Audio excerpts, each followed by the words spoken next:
Welcome to the Gentlemen's Race Club, presented by Doadrift, Central Coast Subaru, and LJ Hooker Gander. You are joining us tonight for the third round, the first race tonight of Production Car Series. They are at Lime Rock Park. I'm going to introduce you to a new commentator to join us. His name is Zach. Welcome aboard. Hello, Nick. Hi, everyone. Good to be with you. In an era where we're somewhat losing track of what day of the week, stay at home and do nothing. It's not. Figured out. All right. So the guys are in a driver's briefing at the moment. They're about to do their qualifying laps, which are individual. They get 5 minutes to do 2 laps and set their best time, and the grid will be set, and then from there they'll get into the race.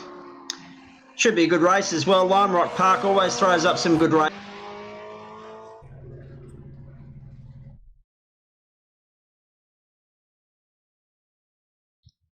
It looks like they've just finished their driver's briefing. You might have to put that sensitivity up a bit, Zach. In there. Those of you who might recognise Zach's voice is at Queensland Raceway.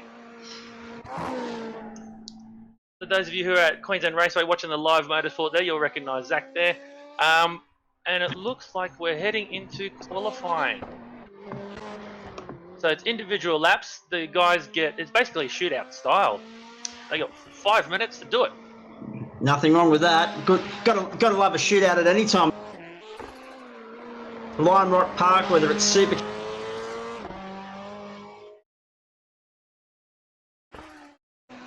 So there's nothing better than a shootout to set the grid, because the pressure goes onto the driver then, doesn't it, Nick? In the sense that all the pressure, everything comes down to that one lap. Your destiny is in your own hands. You got to get every corner right. You got to get every brake zone right. You just got to get everything right. 100%. There's not too many people in the real world that can do it. There were a couple of good people that could do it, such as your Mark Scapes, your Marcus Ambroses, but this is going to be pressure time now. Oh, absolutely. So I'll just be perfectly honest with you, folks. But Nick, you might be able to talk us through who's doing. All right. Well, we got a mixture first off. We got a mixture of both WRXs and Volkswagen Beetles. Now these are rallycross cars, so they got plenty of suspension travel. They got their radiators in the back, and they got really soft suspension. So 600 horsepower, about 1,200 kilos. They're going to be weapons around here. Four-wheel drive. I'm currently watching Mr. Michael Hammond because he's generally really fast on one lap. We've finally got some guys crossing the line now. We've got Justin Howe with a 53.5 currently on the pole, but that could all change here because they're all crossing the line roughly at the same time. Alright, and funnily enough, Mikey Hammond has hit the pole so far with a 52.6. That's close, what's that, 9/10 of a second faster than the next fastest guy, so he's doing really well. He's on to his second lap.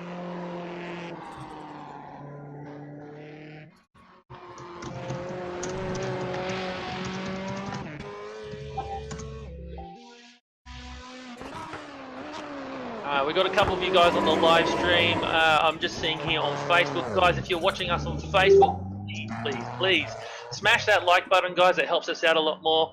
And also hit the share button. Share it with some people that could be watching this. Live motorsport. Straight. All sorts of people going sideways. Everybody's having a go. Everybody's having a crack. Still Mikey Hammond fastest at the moment.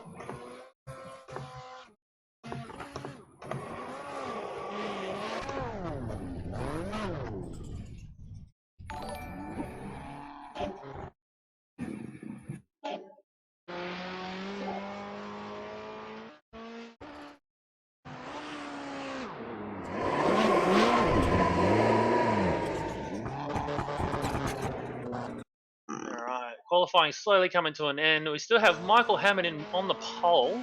Oh wow, everybody's going sideways, trying real hard in that chicane.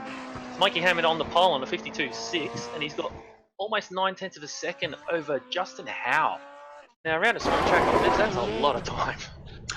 It's a good point you make, actually, Nick. The Lime Rock Park circuit, for anyone not overly aware of it, only 7 corners. It's as close to Lakeside in terms of the global motorsport world as you'll ever see. And a couple of corners very, very familiar to us, of course, with the downhill into turn 7 onto the main straight there. Even turn 1 or 2 over at Lime Rock Park is somewhat reminiscent of our carousel. So if you've been to Lakeside, you'll see a couple of similarities between Lime Rock and Lakeside. And the lap times we noted during practice, mate, very, very quick, sub 60 seconds, sub 55 seconds in some cases as well. The laps will go quickly here. Yeah, that's right. So looks like we're winding down now. Got about 20 seconds left now. There's a couple of people that haven't qualified. Who knows? There could be carnage in this, and they might be doing the smart thing and starting at the back. And that might not be a bad thing, because all the mess will go to the outside at turn 1 if there's any carnage. And let's face it, with the big field, that's likely. You might be able to pick up a few positions just by starting at the back of the grid. Again, interesting to see how this all plays out. And half an hour racing, it's a long way around here. You couldn't rule out the possibility of coming through from the rear of the grid to win the thing. Oh, that's right. One of my favourite things is the burn from the stern, watching people who haven't qualified or have qualified poorly come through and make it to the front. So it looks like we finished off qualifying there. Mikey Hammond on the pole, Justin Howe in second, and Sean Doyle in third. So that makes up the top 3 on the grid. Just to reiterate, guys, if you're following us on the Facebooks, smash that like button and hit the share button, and also write a comment. Tell us who you're going for. Those of you on the Twitch, same deal. Make sure you hit that subscribe button so you can see us next week. Alright, cars are gridding up. It looks like it'll be a standing start. I don't know how big the grid is here. Oh, just do a bit of driving count here. You've got 20 cars on the grid. A couple of these guys are doing double duty. They will be doing the TA2 straight after this. Makes for a busy night for a lot of drivers, but at a time like this, Nick, it's good to be occupied on a Friday night. 100%. Excuse the audio coming through from my end there just for a moment there, folks. We're sorted now. We're good. And just remember, guys, this is interactive TV. Leave us your comments. Tell us what you got going on there. Tell us who you're going for. Should be good. Lime Rock Park, the venue. Production car racing into TA2, Nascar, the best of both worlds. There's no doubt about that. Last couple of guys on the grid. Just double check. Grid. Right. Sounds like revs are up. And they're away. Wow, look at these cars take off. Terrific launch from the outside of the front row there. Interesting to see. Mikey Hammond into the lead there. Oh, contact midway through the first corner. We said there could be some trouble. There was plenty of it, but somehow they all got through unscathed. Would you believe that? Great thing about Couple these of cars taking the rally route across the grass, mowing the grass for us at Lime Rock. How about that? You beat me to it. They are rally cars, so they can drive across the grass quite well. So this will be quite interesting, the chicane. The first chicane, already one round in the middle of the corner. That's going to book a little bit of traffic there, but it's also going to help 6 or 7 different cars move up 2 spots in one hit. We were worried about the chicane. We said that could be a trouble point. Turns out to be the case. Yes. These cars also do have a handbrake, so they can hit the handbrake and get spun around. So it looks like there's Daniel Aish that has been turned around with Alex John there in the Milo car. So I'm just watching those guys make their way through the final turn, getting back up to speed. Everybody's spinning everywhere. It's going to be a couple of laps before I think these guys settle down. Yes, it's going to be a couple of laps before we get a good idea of who's going to be out of the field and who's going to be sliding around for the next half hour as they make their way through the back section of the circuit one more time. Oh, I'm just looking at my leaderboard here. Joshua Millard started second last in the Shell Pennzoil Subaru. He's now up to 8th. As I say that, he runs off at the chicane. Commentator's curse, I'll shut up now. So, just having looked down through the order, you just mentioned Millard, all the way down to the back he'll go, bar a couple, I dare say. There's still a lot of cars coming through, having run off 3 or 4 times on the opening lap. It's amazing, 7-turn circuit, and already a few cars running 15, 16 seconds behind the race leader after 2 laps. It's going to be an interesting night. And that's it, and these cars will not make it on fuel, so they're going to have to pit possibly twice. Yep. From what I heard, these tyres will not make the distance either, so it's a bit of tyre conservation. Notable, I'm just having a look, I've finally managed to get a timing screen here in front of me, Nick. Recognisable name sitting there in 3rd place.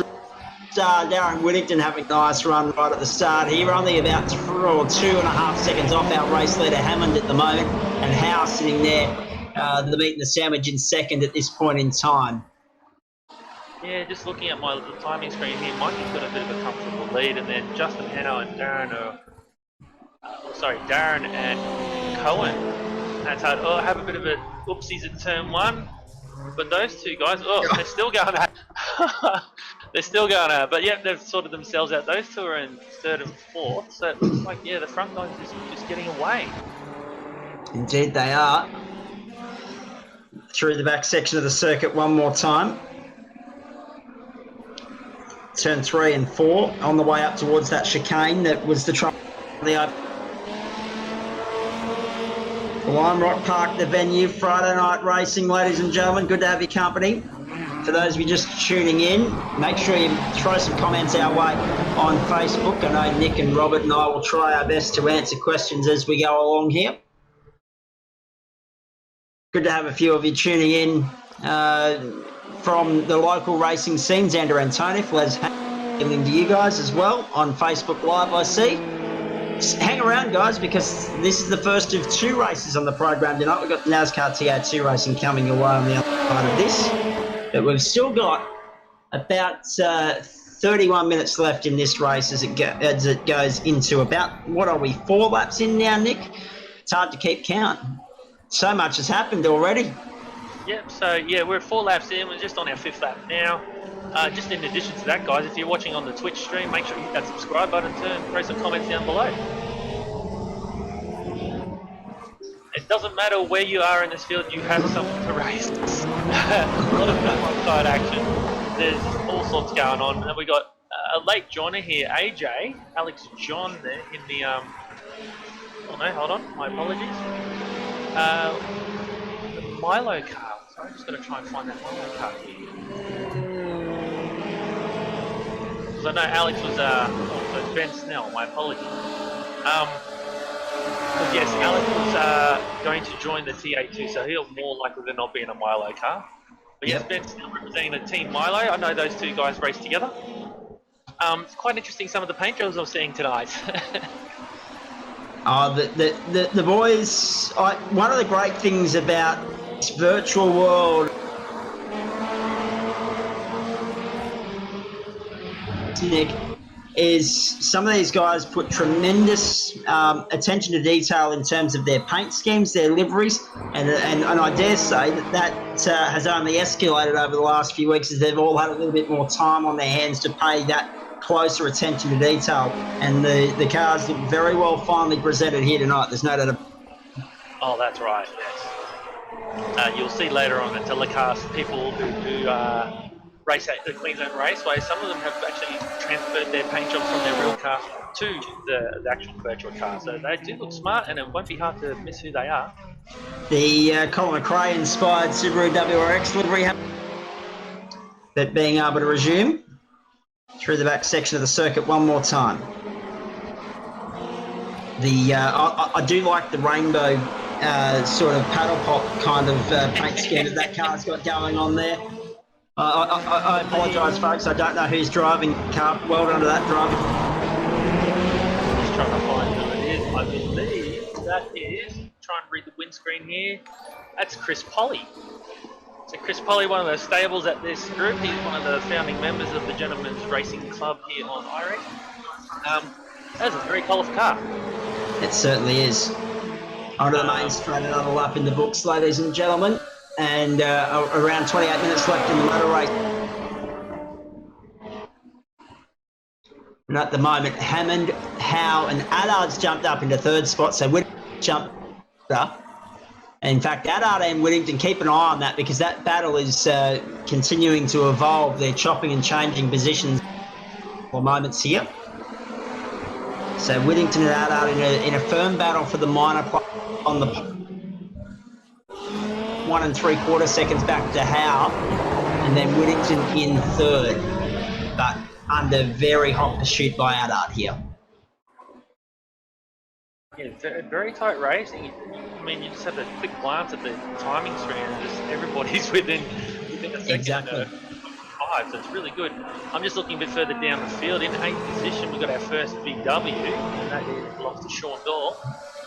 And he's got about 2 seconds on Sam Capitanina, another VW. So we've got some VWs hanging in there. We do indeed. The Subaru is a bit of a run for their money. But yes, I think the battle at the moment to watch is, yes, the battle you just mentioned there, Zach, but also 3rd and 4th. They've just been going back and forth all night. And yeah, these Subarus, I don't know if they've traded paint yet. It's very hard to tell on this end, but all the while they keep it clean. I'm just wondering when these pit stops are going to start kicking in. And that could be the defining moment of the race. How many times have we seen races won and lost? More of the same again here tonight. As we go back to this battle between a couple of the Subies at the head of the field. Jesus, there's not much between them at the moment. As they come back across the start-finish line, ladies and gentlemen, 26.5 minutes.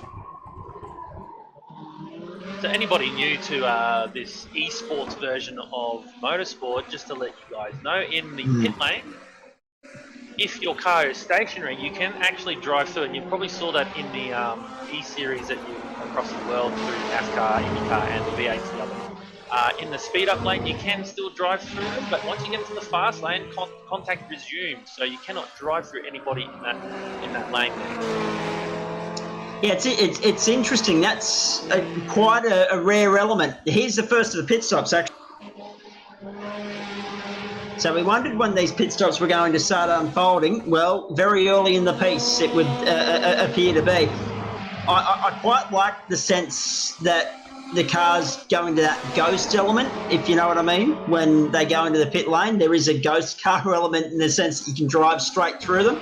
It's kind of like Project Cars. If anyone's played that game, you can drive through the cars when they're stationary in pit lane. In fact, I think in some cases you can even drive through them in the pit lane full stop, even if they are in the fast lane. So not quite reality, but there's always got to be a point of difference between the virtual stuff and the real stuff, as real as iRacing has become in terms of just the sheer nature of sitting behind the wheel from your living room on your computer. The reality of this is being showcased perfectly by NASCAR and IndyCar and Supercar at the moment, but there's always got to be the point of difference. In this case, ghost lane. It's great. All right, I'm just watching just now Colin Attard pit. It'll be interesting to see because the longer you can go on your fuel, the more chance you've got to get to the end. So just watching Mikey Hammond leave as well. Just having a look at the state of play in the motor race. In fact, at that point in time, all of the top 7 were listed as being for a lot of the top running order.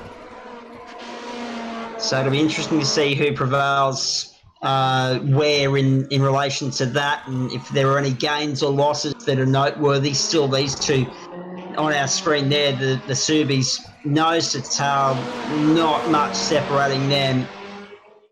And that's after the pit stops, I might admit. So it's very much going to come down to who makes a mistake, when and where. And just as I say that, position change out of the chicane, and they're still side by side. Great racing, but there is a positional change. Great racing. Just don't know where to look. Sorry, I'm looking at a different screen and the different things, but yeah, you just don't know where to look. It's all happening. I was just about to say that, Nick. You went silent there, but it's kind of like there's something to look at wherever we pan to. There's positional battles all over the screen, which makes for great viewing for us and great viewing for those of you watching on from your living rooms as well. That's right. We're going to have to wait till everybody pits to actually let this field cleanse itself out so we can understand who's where and got what. It would appear as though the big winner out of it was our race leader before the 007 of what a great number that is for racing. My screen showing that he's got a 10-11 second lead over Adard and Whittington. So that's a really big win in the pit stop, a really big gain for Hammond in the pit stop there. Well, I personally race with Mikey Hammond, and I know he spends a lot of time on here, and his pit stops are usually spot on. Yeah, it's a fine art, and if you can master it, it's going to help you in the long run. Now, let's keep an eye out on that battle for second and third in the motor race. Adard and Whittington, and yet again, there's a coat of varnish separating them at this point in time. We'll have to check in with Darren after the TA2 race and have a chat to him because he's juggling. There's no Hyundai Excel on iRacing, so he's getting used to all these new cars over the last couple of weeks and doing a great job of it. So it looks like they've thrown a random safety car, which is a bunch of fill back up again now. I was just going to say there was a slow-moving car on our screen before that was even waved, so that might be the cause of it. So in the pre-race, these guys were actually going to throw a safety car amongst themselves and announce it over the radio rather than have an actual car which will come out, which will happen in the TA2. So it's going to let the field bunch up. No one can pit at this stage. Oh, sorry, actually people can pit at this stage, and so, excuse me, it'll bunch the field back up and should make this a bit more spicy again. So Mikey Hammond's lead has now been wiped. Could make things really interesting off the restart. The start was crazy to say the least. So it'll be interesting to see. Just cutting in here quickly, this reminds me of a QR or racer's clampdown without having the safety car out there. Yeah, absolutely. Yes, 100%. Good evening to you, Rob. Good evening. And he's absolutely right. Those of you that have raced at Queensland Raceway are like, procedure, there's no safety car. It's similar to a virtual safety car, but in the sense of and very similar to a clampdown, but in this sense it's safety car procedure because the field actually bumps up. That's the only point of difference between this sort of virtual safety car and what you normally see in a clampdown situation. Where the field doesn't bunch up, this is different. We're bunching up. We're getting ready to go helter skelter, hell for leather once racing resumes, and that's not a bad thing as far as I'm concerned. I'm being someone that commentated a lot of racing in New South Wales before coming up to the Sunshine State. There was nothing quite like a standing start because you'd watch someone burst through from 6th to 2nd or something silly off the start, and there was nothing like the adrenaline that comes with a safety car restart, mainly because safety cars breed safety cars. Yep. And you also get that opportunity to bunch the field up and go racing again and jockey for positions. So we don't always get that in a virtual safety car or a clampdown situation, but we get it tonight. So strap in tight, ladies and gentlemen. This could get very interesting in a matter of seconds. Also, lap cars are getting their lap back, so now everybody's back in this with a chance. So here we go, Mikey Hammond coming into the last corner. I don't know when the acceleration zone is. I might have to turn my radio to something what's going on. So Hammond has the lead of this motor race. We wait to see. There's a car pulled up there on the right-hand side. Yeah, Darren now rejoining the field. I just heard, yeah. He wasn't listening and just blasted off into the distance, so he's now back in his right position. So we wait to see where Hammond hits it. Wait for the restart, folks. This is going to be interesting. We're still moving around at a moderate tempo, so we haven't restarted yet.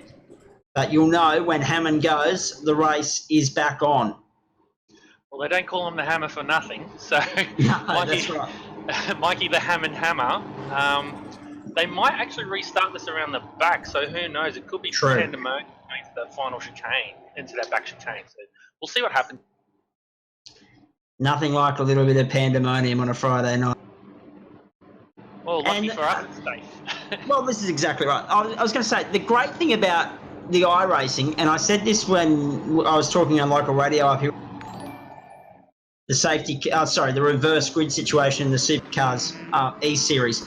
The great thing about the virtual world, much less of a damage bill. So these boys can throw hammer and tong at it, and they don't have to worry about the financial after the fact. That's it. So here we go.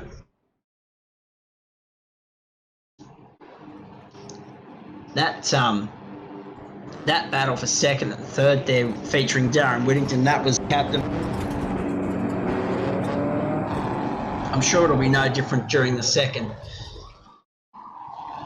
Second and third there. Welcome to those of you Whittington. That was. You got it. Yes, Go for it. I was just going to say, welcome to those of you that are just joining us on Facebook. I see that Leo McNeil, Dylan Cottle, and Dave Oliver have all logged in. Robert Hazelrine's. So those guys have tuned in the last few seconds, and I know we've got an audience tuning in via Twitch as well. Yep, we got 44 on Facebook. We got another 14 on Twitch, guys. Please comment below, hit that like button, share it, and let's see this restart. Here we go. And here we go. Hammond, when he puts the foot to the floor, will go back racing. And strap yourself in, folks, because it's going to get interesting right here, right. Hammond hit the floor, hit the gas, and got going beautifully.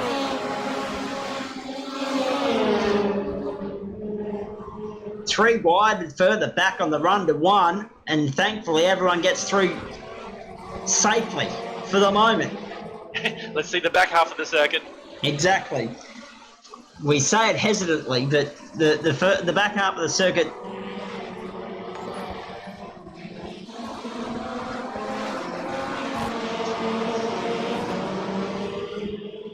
Right, so from what I can see, it looks like they're getting some chicane, alright. Just Subaru City at the front here. I'm sure the spots will be very happy with that. That's exactly right. The Volkswagens. Oh, there's one spin. We didn't quite get through as cleanly as we would have liked. Unlucky to Sean Doyle there in the black and white Red Bull Volkswagen. That's unfortunate for him, side by side with other people, and he just got upended and spun around. That's unfortunate for him, but Mikey Hammond leads across on the 18th lap, and he's got a 7/10 of a second lead there, guys.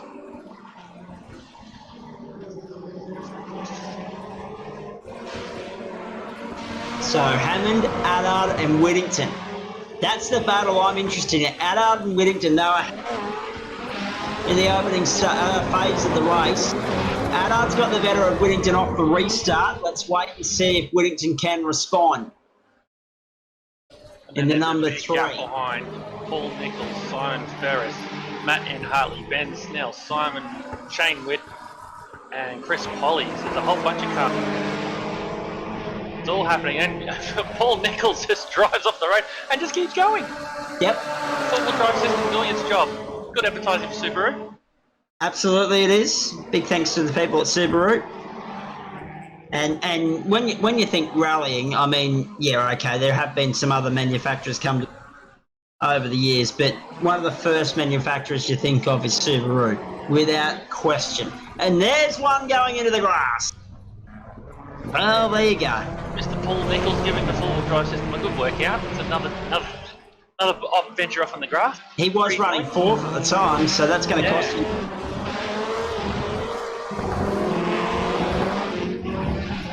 That's going to cost him well and truly. So just looking at the timer, we're at 23 minutes. How many laps have we done? We've done roughly 20 laps. Still got another 10 minutes to go, so we should get at least 10 more laps as Paul Nichols runs off the road again on the final turn. Three times in one lap. If he was that far off the... paying the Armco a visit. Well, he So, does have to be careful because if he gets too many incident points, such as running off the road or hitting other car contact, he will hit his 30 and he'll get a drive-through penalty. indeed he will. And that'll hurt him even more. Just add insult to injury, if you like, as they head through the back section of the circuit to the chicane one more time. Spinner in the chicane and in the wall, trying to get back going as well. It's been the trouble point so far tonight. Expect more of the same later on when we bring you with the NASCARs as well. Look at the lead that Hammond's got at the moment too, folks. He opened it up to another 2 seconds. It was 10 seconds at the start of the safety car period, and he's already put 2 seconds on them in 2 laps. Turn 1. Oh, cars everywhere. Turn 1. Oh, wow. There are about 2 cars parked on the inside and 3 on the out. And it was duck and dodge and dive stuff there for everyone coming through, and not everyone getting through unscathed. But again, the great thing about the iRacing world is that these guys can just pick up and carry on, but next to no damage and nowhere near as bad a bill as it would have been in the real world. Exactly. So into the chicane one more time. The rain car, as I've called it all night, leading this gaggle of cars through. Just having a look back down through the order right now. We mentioned Nichols. He's dropped down to 10th spot in all of that, so his off-track excursions have hurt him really. Shocker. Now, What's happened to Michael Hammond? I was just about to say that. I just had a look at the here, Nick, and it's now showing that Addard's in the lead. Whittington's dropped back to about 12th spot. He's dropped a lap down and out of it almost. And Hammond, I'm not sure where he's fallen to. 5th spot, it's saying, in the pits. Hammond in the pits. There's a big developing story for you. You know what? He's figured out there's 10 minutes left.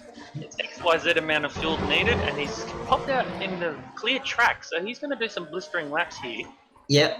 I think I'll just keep his laps up on my timing screen and see what he's... So far, his fastest laps are 52.6, so I reckon he's going to play this time game, and hopefully with this clear track he can get back in the lead, so we'll see what happens. Now, you did mention at the start of the broadcast that it would be... Yes, and to look after tyres. Yeah, true. So, and let's face it, some of them have seen more grass. But that's neither here nor there. I'm shocked that it's tonight. However, in saying all of that, maybe keep an eye on Darren Whittington's times as well for the same reason. Jumped out of that battle with that Artie, might be clear air, having jumped in there. So this will be quite interesting for the next half hour or next 10 minutes or so to see how all this plays out. Half a dozen laps. Keep an eye on all the pit stops play out and where the field bounces out as a result of all of that. At the moment, Snell holds the lead. Ferris second. Snell in the lane, though. That's important. He's in the lane, yeah. Witt third. Urquhart fourth. Sorry, 8th, I should say. Well, just as I was about to say who was running. It's all jumbled at the moment. Nichols and Whittington line a stir at the moment down the back end of the order, but Nichols, of course, looking like coming to pit lane again anyway, given what we've already seen, so ignore all of that.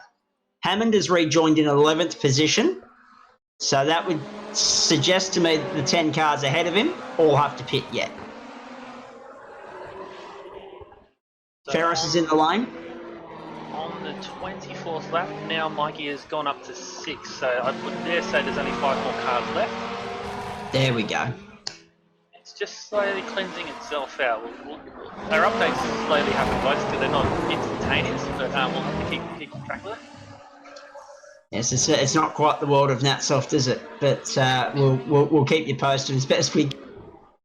Well, on the last lap, Mikey Hammond just did a 52.9, and he's across the line now and just did a 52.8. So it looks like he's got his head down and he's trying to make some time up. He's now up to third place.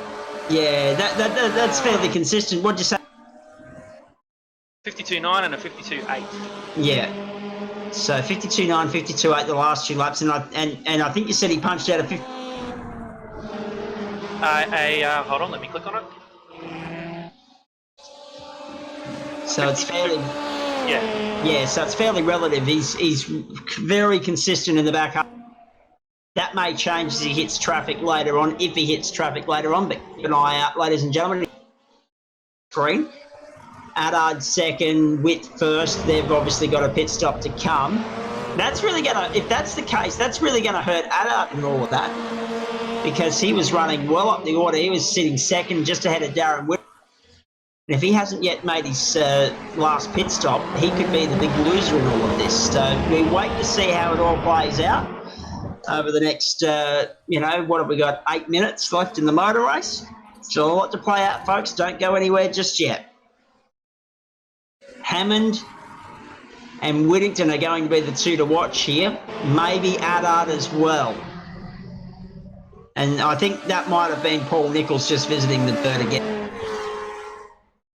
I'm merely speculating on that. I didn't see the number, but form so evening it is obvious to put the money there. That's all right. He's just trying out the car. Yeah, he's seeing how it bounces, and the answer is fairly well. It bounces fairly well. It just bounced straight off the wall into the race line again. Fantastic stuff. So Attard, Hammond, Whittington, nothing in it. Now, and it looks like it's changed to the lead. Turn one. Mikey Hammond and Cohen Attard going at it. Hammer and Tongs Attard just coming out of the pits. And they just bounce off each other. Whoa! Big one! Jeez, who was that? Doing 360s and somersaults halfway through the thing. My goodness. Rick Kelly. Yeah, exactly. That was incredible. 3 or 4 flips in the air and then one on the ground as well. Saw the replay. That was David Farrelly, number 69. Yeah, Dave Farrelly in the VW. As Michael Hammond comes to complete the 27th lap. He's got a lead of about 8 tenths over Cohen Attard, but I dare say Cohen's going to have the fresher tyres now. This is with true. Just on 4 minutes to go, will Mikey have the speed to keep those fresh tyres behind him? We wait to see. There they are. What a battle this is shaping up to be. And let's not forget as well, Darren Whittington's in this battle, was in this battle earlier in the race. He's now a third. Mikey Hammond's just gone sideways. Just lost a lead. Wow. Just grab something to eat. This is on right here, right now. This is Attard's stage, the upset, ladies and gentlemen. Oh boy. Moments of pressure like this. Now Michael's pitching. We'll see what happens here. Well, that'd have to be unscheduled, wouldn't it? I dare say so. So, advantage Attard in that case.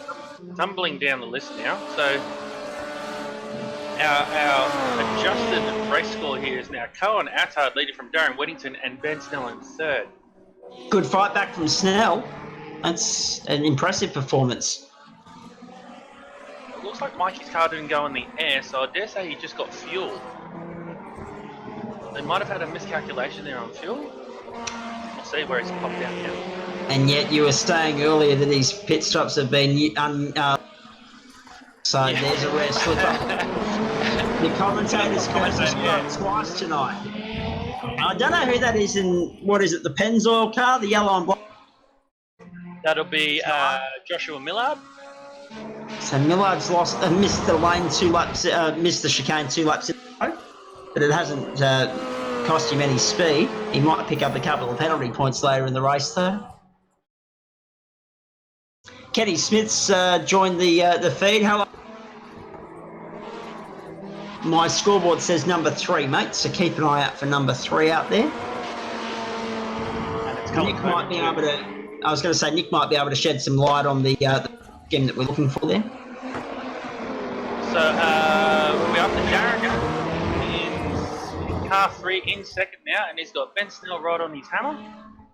With looks like a lap car in behind them. So Ben Snell, Darren Whittington, a tenth apart over the line last lap. And what do we got? That'll be the 31st lap, and we've got about 3 minutes to run. And all the meanwhile, it's important to note, Nick, that Cohen Allard's opened up, and Hammond's demise has been his fortune here. Yeah, nice lead. So I think he's just going to conserve the car all the way home, unless there's another iffy number around the fuel, and maybe people have to pit him. So Whittington, Snell, 2 and 3 at the moment. So Whittington has that position by about 0.2 of a second at the. Look at this. All you're looking for now is this. Oh, it's incredibly close. One slip up from either of these, and the battle is. But you don't want to be the person that ends it for both of them. One wrong move, one wrong twitch, and it's all done. And these guys have 10 seconds in here to fourth and fifth as they go sideways together in turn 1, which puts them on Ben Snell on the outside for turn 2. And now Darren's retaken that spot, and they're going down what I call the back stretch. It's not really a back stretch, but you can open up the car up to the back chicane there. So Whittington in the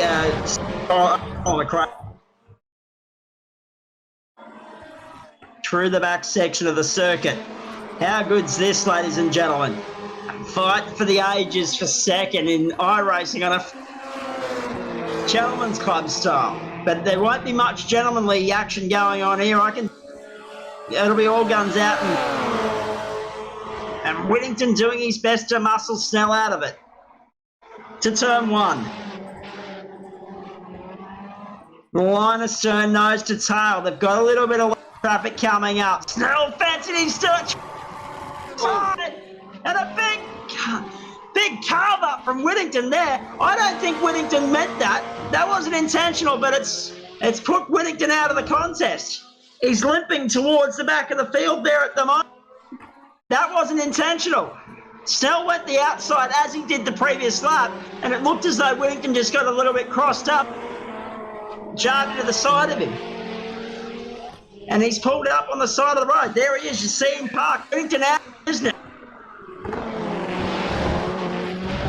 Oh, extraordinary.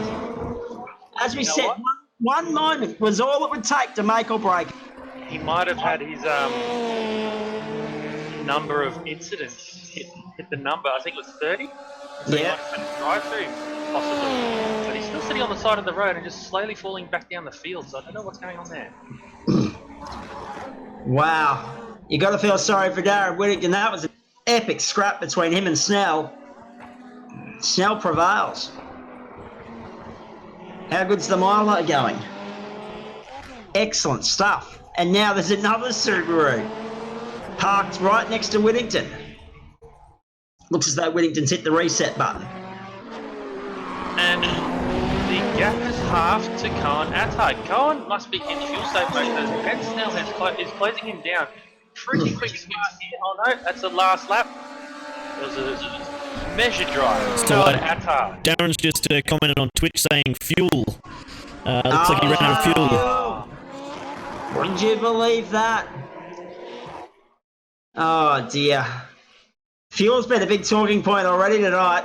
Put pay to Hammond's race. Allard's going to take the checkered flag here and win the thing. But, you wouldn't fairly can read about it, would you? Hammond, Whittington both succumbed to fuel issues. Allard and Snell battling it out for the minors. Closing stages. And a couple of cars just doing donuts on the main straight there. So that's that, by the look of that. Am I right in saying that the checkered flag has been waved? Yep. So yes, Cohen Attard, your winner here. Started from 4th up to 1st. Ben Snell from 14th to 2nd. What a drive that was. And very lucky not to get too Yeah, what a fight as well. Shane Witt into third. We got Simon Ferris in fourth and Michael Hammond in fifth. Good drive from Michael Hammond in the top 5 after an unscheduled third pit stop. Yeah, I was unlucky. He was leading most of the race too. Should have won the thing by the length of the straight, really, but Yeah. that's the lay of the land, I guess. He needs his race engineer to help him out. That's it. Daniel Aish in 6th, Matt Hartley from 17th to 7th, and Dean Williams from 18th to 8th. Chris Polly in 9th from 12th, and Mark Reckel from 13th to 10th. It's funny what you said at the top of the call, Nick. It wouldn't necessarily be a bad thing if some of the, I mean, look at that, 10, 15 positions gained by some of the Well, that's it. stuff. That's exactly it. So, fantastic job there, guys. Carl Nattard is your winner tonight for the third round of the what we call the production car series. I would dare say in next week will be a different car and different track combo again. Like to And welcome, plenty of tracks to choose from as well. well, that's it. I'd also like to welcome to the booth our Central Coast Subaru representative and a Gentleman's Club representative and racer in that last race, Paul Nichols. How are you? Oh, man, it was hectic. It was a lot of fun. I tell you what, that was awesome fun. I don't know how you guys saw it in the broadcast, but I had an awesome time. Even though I got taken out a couple of times, it was just a lot of fun. Paul, every time I saw you on the screen, mate, it looked as though you were doing.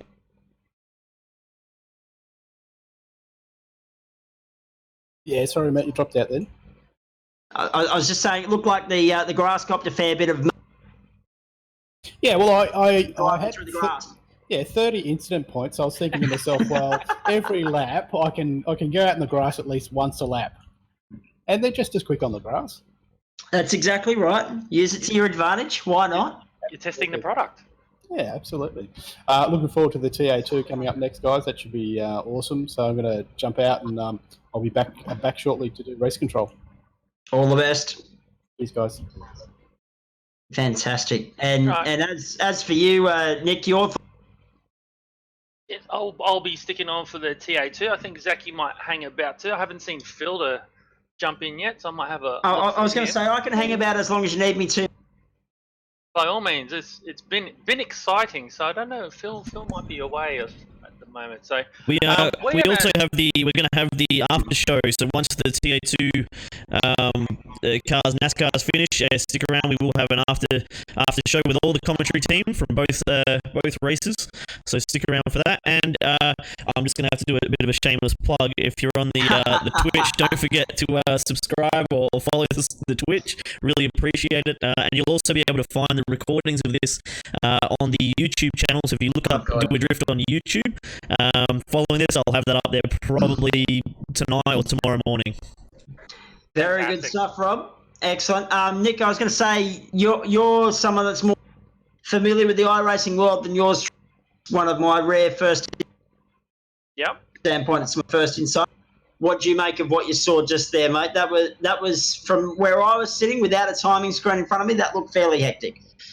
It looked fairly hectic, but I will say it looked better than the first Phillip Island race in the supercars. So, having said that, they did have an off-road vehicle on tarmac, so that is plenty of fun, especially with dirt. A lot of strategy in there. I think another thing that you'll find between the professionals and a lot of us grassroots people is we don't have race engineers to tell us to save fuel, to push hard, or to pit now. So people such as Michael Hammond, who's in a quite a highly respected team, Yep. he doesn't have anybody to make his calls for him. So it made it a bit hard for him, and he had to do it on the run. And no, it's one of those things. So we'll see in the upcoming event in the TA2/NASCARs. There's a couple teams in there, and I'm not too sure if some people do have spotters for them and have taken that next level up in terms of professionalism, I should say. Can't even get my English right. Yes. I'm hearing you, mate. It's been, here with you on iRacing now, preparing some radio stuff as a station here in Ipswich. It's been a day of slipping over the tongue, let me tell you. So I can relate to you all too well on that. Obviously, it's a very strange time, folks, but we're doing our best to keep you entertained. Some of you tuning in via Facebook. Let me just tune in and zoom through and scroll through the comments here now just to see if there's anything of note from those of you that have been tuning in. Dylan Cotterill, keen to get into more of this kind of racing. Yeah, absolutely, mate. I mean, we don't know how long we're going to be off track for from the real thing. So the more people that embrace iRacing, motorsport people are very lucky in that sense. We've got this avenue in which we can, get our racing itch, fulfill that desire, that requirement, that urge that we have to just have an adrenaline rush every couple of weeks or every couple of days in the iRacing. So the more people that get involved, the better. I mean, yes, it isn't a exercise to get the setup up and running, but once you do, you've got it there for an eternity. Xander Antonov, hello to you, mate. Look forward to seeing you in action at some point throughout the course of the iRacing season, both with what we're doing here, but also as well. Rick Burt, awesome coverage. Thank you, mate. We're doing the best we can with what we've got. Robert's in control of the directing, so he's doing a great job there. And Nick's got a bit more information in front of him, so I'm relying through here into my studio in Ipswich. Steve Beshman saying, spewing, I'm missing this rallycross karting circuit really needs to be a league run on the regular. I think after what we saw tonight, we can say could happen. Cohen Addard's got a few supporters out there, Corey Bourne and Zian Addard. Zian, I hope I've pronounced that correctly. Leon McNeil, Clampdown Racing. Yes, mate, we tackled that nicely. Now, we were talking out there as well about everything that's coming up tonight. Well, we've got TA2 to look forward. Hang with us. I know 21 of you are still watching live on Facebook. We'll get to Nick for the Twitch numbers in just a moment. Nick was posing the question, who was going to win? At one point there, we all thought it would be end up being that way. Ken Smith, good to hear my voice. You might be alone with that sentiment. Fair dinkum. And for everyone else, yeah, great to have you on. Leanne Cooper, hello to you, asking what number is Glenn Postlethwaite's in the race at 8 p.m. I'll get Nick to confirm that for you in just a moment if someone hasn't already done. So Darren Whittington, hard luck on the fuel front. We'll have a chat at a later point in time. And Matthew Hartley saying it was a dead set ball and thanks for a great event. So good on you, mate.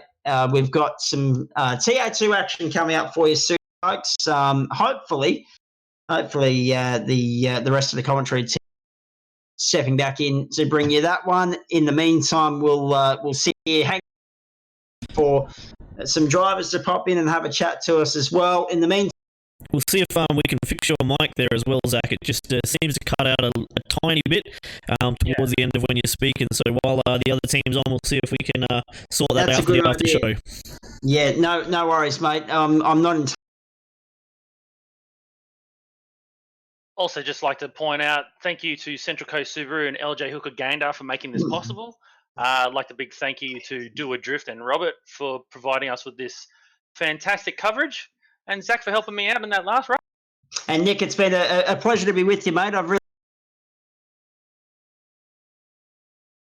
it's always good. I was just going to say, just for you to update everyone, obviously there'll be some people tuning in for the first time. Where have we... Sorry, cut out there, Zach. Sorry, mate. I apologise. The microphone just not being my friend at the moment. I don't really know. I've got a setup here that I'm going to try and throw together between races before I come back and join you guys. With regards to everything, though, where have we been going to as far as the Gentleman Races Series is concerned? For the benefit of those of you like me that are tuning in for the first time. So we started this just on 3 weeks ago. So the Gentlemen's Race Club, I'm just going to go through my note here. I do know that the TA2/NASCARs started off at Silverstone National. Yep. and that was won by where is it? That was won by Ben Snell. 45 laps around there, a 50-minute race. Summit Point, another 50-minute race. That was 40 laps around there, and that was won by Glenn Postlethwaite. Got to meet him when I was down in Victoria there helping out with Sam Collins on his car. This week we're at Road Atlanta, so a nice big track to let them open out their legs on the cars. And we've got a 10-round season which will finish on the 6th of June with a Mount Panorama Bathurst race with these cars, so it should be interesting. I was going to say, Bathurst is always interesting. Always. So yeah, it's 10-round season. The idea here is to make sure the cream rises to the top. However, with the way that we've designed the rules, is that everybody's still got a chance to at least be on the lead lap at the end of the race. So there are wave rounds. There will be a caution flag. So a bit NASCAR style that everybody will generally pit at that time. There is one compulsory pit stop at least. And to keep guys going, there is two what we call fast repairs. So if you do stack the absolutely living bejesus out of your car, you can drive it. If you can drive it back to the pits or get back to the pits, you can get a brand new car and get going again. So yeah. All right, as we roll into, I don't know if Rob's got the feed up now, but qualifying has just begun, so we're just going to let that roll. I'm going to quickly duck off and get something to eat, and I'll be back to call the end of qualifying and the start of the race, guys. So we still got another 15 or so minutes. So will Phil be joining you for this one? I can't find him anywhere, so I'd say it's just myself and Zach.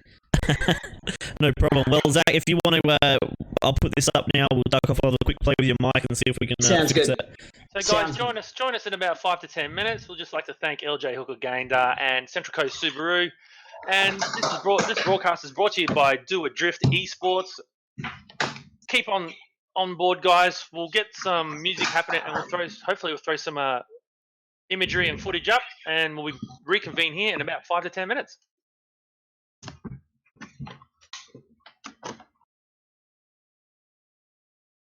Hang on, what the friggin' hell am I doing here?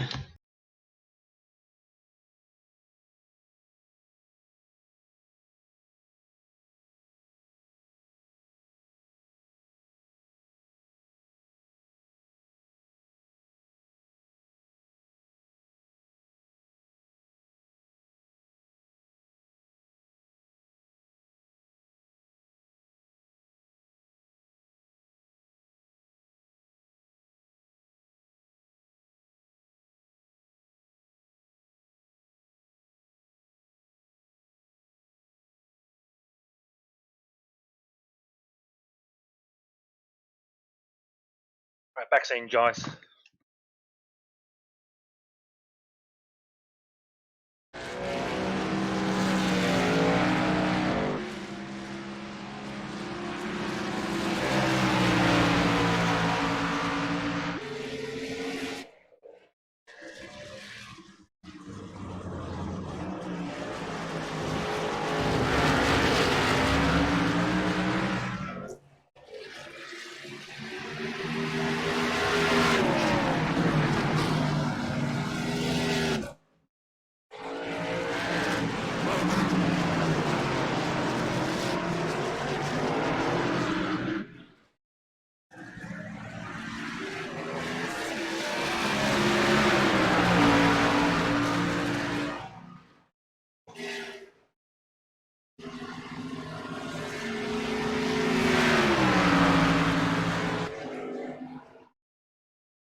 warm welcome to all our viewers here on Facebook, Twitch.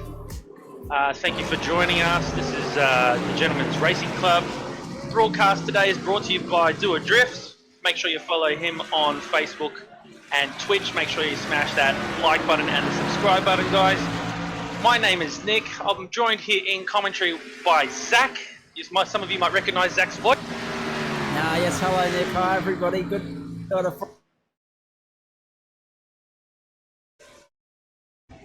Still cutting out a little bit there, Zach. We currently got just under 10 minutes remaining in qualifying, and last week's winner and current championship joint leader Glenn Postlethwaite is currently on the pole on a 122.8, followed by Callum Watmore about 6 tenths behind him, and then Daniel Ackland in third place. So we've got a couple real life race car drivers, a couple esports drivers. We all drive in real life, I guess, and it's all getting quite tight at the top. Some of you might recognise Glenn Postlethwaite if you're in the Victorian Thundersport series. He drives a Commodore in there. Callum Watmore has done the Queensland Sports in sedans previously in a black S13 180 SX. So we've got a couple of real life race car drivers leading the way here. Just looking down through the field, a couple of people doing double duty, such as your Michael Hammonds and your Ben Snells. This will be an interesting race. It'll be 50 minutes around here. There will be a random safety car, and there will be fast repairs and wave arounds. So after the last two rounds, we have increased the incident limit up, but we don't want to promote any bashing or pointless hitting of people. We just want to make sure people can get to the end without getting a penalty. However, poses the question is, how many stops will this be for these cars around here, and do they need to get tyres? When will that random safety car come out, and who's going to be the best? Will you take 4 tyres? Will you take 2 tyres? Will you take no tyres? All this to be played out in the next 15 or so minutes. We've got just under 8 minutes left to qualify. We got, just to quickly mention on the Facebook, guys, yes, smash that like button, smash the heart button. Tell me who you're going for in the comments there below, and also on the Twitch, same thing, guys. Yeah, let us know who you're going for. Yep, beautiful. Beautiful. Let's see how that works. So a quick adjustment of the settings, and we hopefully will be right for the rest of the night. Hey, just quickly, while we wait for everyone to join the broadcast and smash the like button, as you just so rightly told them to do. Road Atlanta, what a cracking course this is for a TA2 NASCAR race on a Friday night.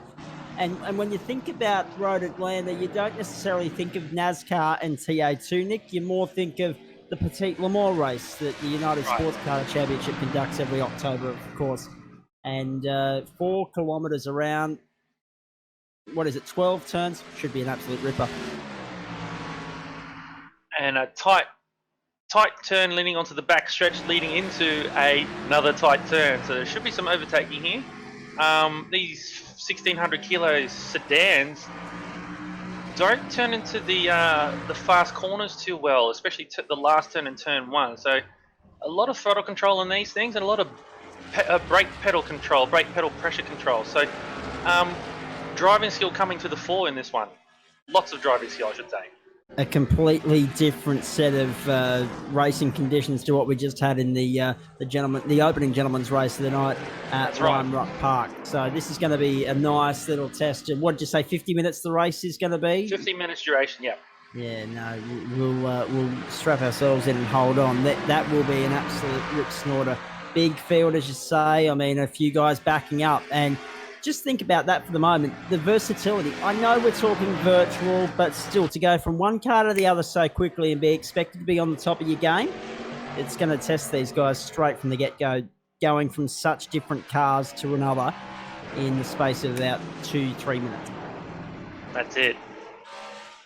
I mean, if you look back to the 60s, people such as your Graham Hills and your Jim Clarks would back it up. They'd go from a little touring Yes. car race into a GT race and then do a Formula race after that. So I guess the And modern day. Yeah, you're absolutely right. This is the modern day equivalent, and it's not uncommon even in racing circles at club level. At grassroots level, we have seen people on double duty on some weekends. They might be running in a Nissan Pulsar or a Hyundai Excel in just a general sprint race, and then they might be going and running something completely different in an endurance race. I know I'm speaking about Willowbank 300s and those sorts of events where you go from one car to the other. The most recent example that I can think of would be some of the competitors from the Queensland Touring Car Championship about 18 months ago, going from racing their Fords and Commodores and BMWs to racing a 64-lap Hyundai Excel Enduro. Completely different cars. Completely different cars. But at the end of the day, the versatility, those that can handle it and adapt so quickly, a modern day example for mine in terms of someone that has versatility going from car to car and being on the pace is young Aaron Seaton, of course, the third generation racer. He just jumps into anything and is instantly quick. There are some people that are very gifted like that. It'll be interesting to see who can master the iRacing NASCAR TA2 challenge tonight.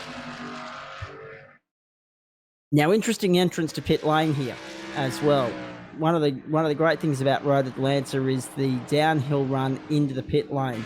I'm just watching a couple of cars on screen now taking that approach. Yep, so you go up and under the bridge. Yeah. And then you got an S-bend, whereas the final turn is just a long, gentle right-hander. So in smaller vehicles or open wheel race cars, you can take that final turn flat out. In these things, you're going to be pedaling that through there. So once again, if you get too greedy on that right pedal, you're going to be burning up those tyres and you'll be in the pit sooner rather than later. Indeed you will. And not only tyre wear, but also fuel consumption was a big talking point in the previous race just a few moments ago as well. And again, that will be a talking point here. Downhill entry into the pit lane, you've got to wash a lot of speed off. A right-hander, left-hander, right-hander complex, and then hit the limiter B in the pit lane. So there might be someone get caught out there with pit lane speeding or just running onto the grass on the entrance to pit lane tonight. Keep an eye out for that as well. It is a unique entrance into pit lane here at Road Atlanta. And that'll be it, because these cars are NASCARs, so they don't have pit lane speed limits. They have a light system on the tacho, which will go green if you're in second gear and at the right RPM. So it'll be very interesting to see what happens. Who's been practicing their pit lane entries? Because it's something that happens a lot in esports, motorsport, is people don't practice their pit lane entries and just escape out. Very easy to do. You can't do that in real life. No, you certainly cannot. Just quickly, we look at the Road Atlanta circuit, that big run from turn 7 all the way down to turn 10. A lot of slipstreaming potential there, overtaking opportunity most definitely at turn 10.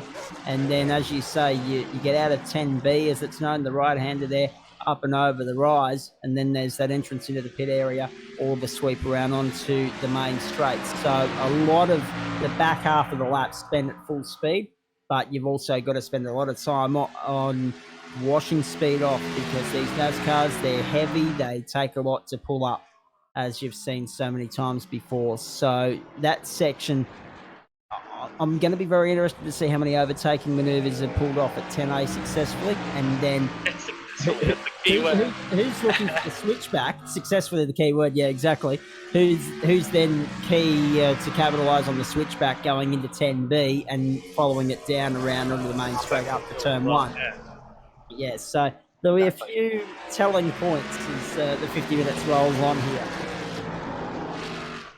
So we are delighted to have your company on a Friday night, folks. If you're tuning in via Facebook Live or any of our social platforms, Twitch, YouTube, whatever the case may be, sing out, say g'day, give us a like on the Doadrift page across all the platforms, Facebook and the like.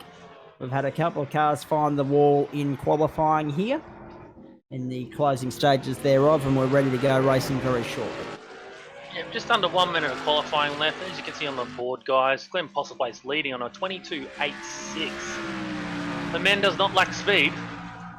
He's got Callum Watmore has closed the gap now. He's on a 23.2, so he's closed the gap down to half a second. And now Stephen Lattimore is in third on a 24.1. 8/10 back. So just under a minute to go, guys. It'll let you complete your lap.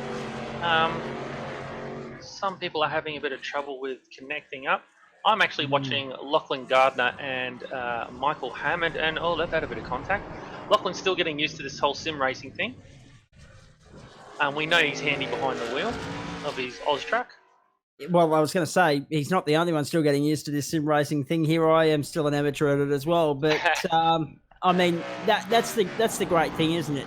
As bad as the COVID-19 situation is, guys like Lockie Gardner are getting the chance to test their skill in a completely different world. And he's not alone. There are a few people trying out this iRacing thing for the first time, and not just at this level, at the grassroots level, but also at supercar level as well. About that, it's quite extraordinary the amount of people that are adapting to circumstances and to the change in our lives by picking up the iRacing and going there. So red flag, checkered flag, double at the moment. We're seeing on our screen here. All right, so it looks like Glenn Postlewaite's got the pole. Showing the front. So that'll be the end of the session. Yep. Shouldn't be surprised to see Callum Watmore up there either, Nick. I mean, a Formula One Lakeside 300 and a NASCAR fanatic if ever there was one. So they're just having a bit of a quick driver's briefing right now, just to let all the folks at home know. So iRacing, they take laser scanners. It looks a bit like a Google kind of camera, but a laser scanner, and it actually laser scans and gets a topography of the track and surrounds to the point where it's correct to within 15 millimeters. So this is why this software is being used by a lot of race car drivers to learn racetracks that they go to. And then on top of all that, the race teams let iRacing scan and get all the information on their cars to a certain point, obviously, so that it's as realistic as you can possibly get. And this is something I've noticed with the influx of people using iRacing.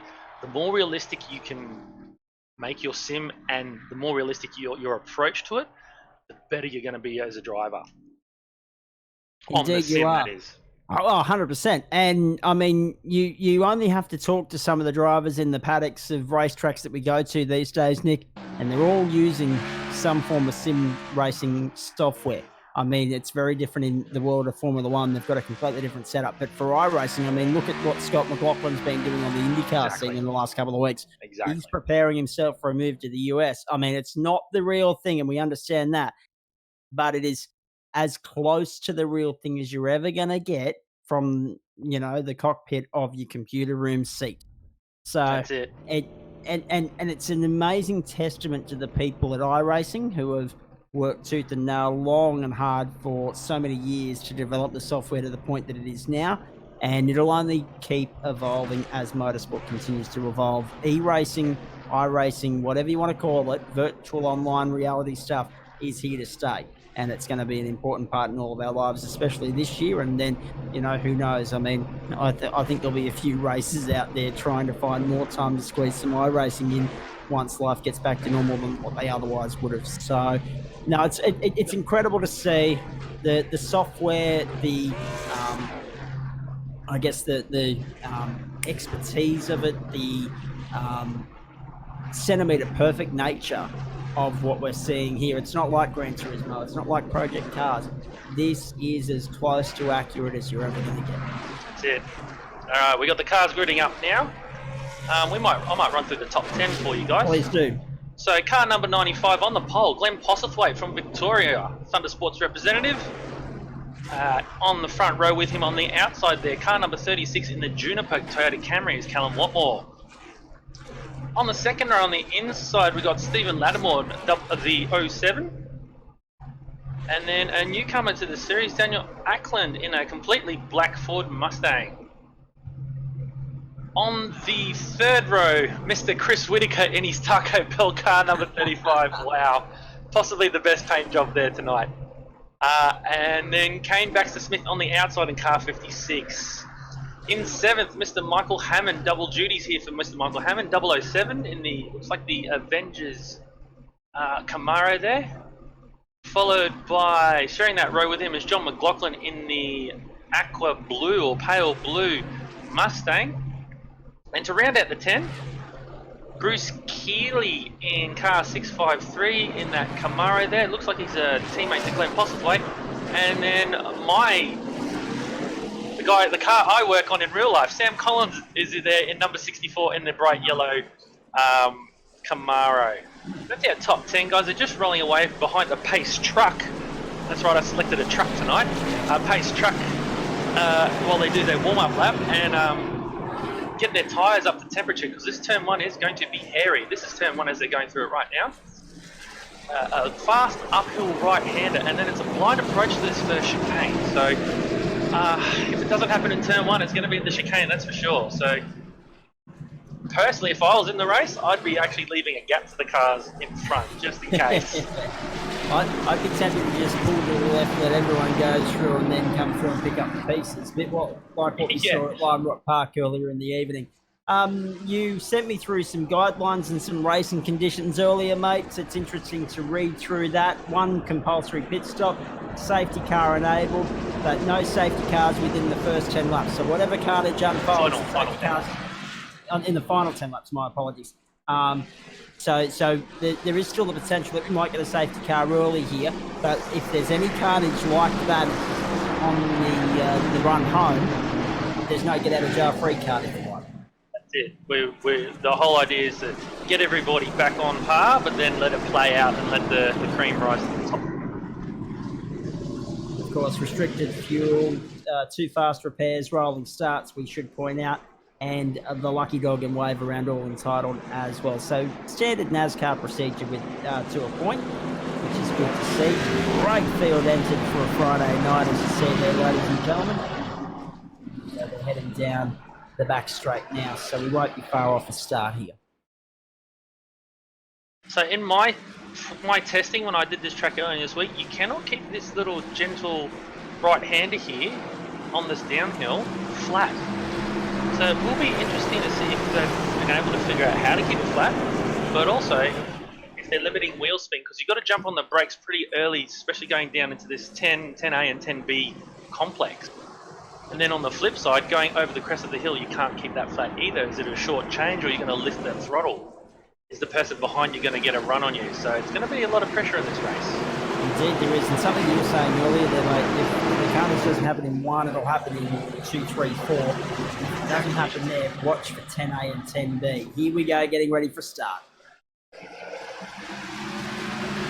hit the gas early, they're gone. What a start. Was that Postlethwaite moving across to the outside to take the line to lead the field through turn 1? Now watch them scramble through here. This is going to get hairy as they head up towards turn 3 for the first time. 2x2. Anywhere that's 2x2 or 3 in some cases could get ugly. There it is. Everybody scrambling through. Sam Collins sideways.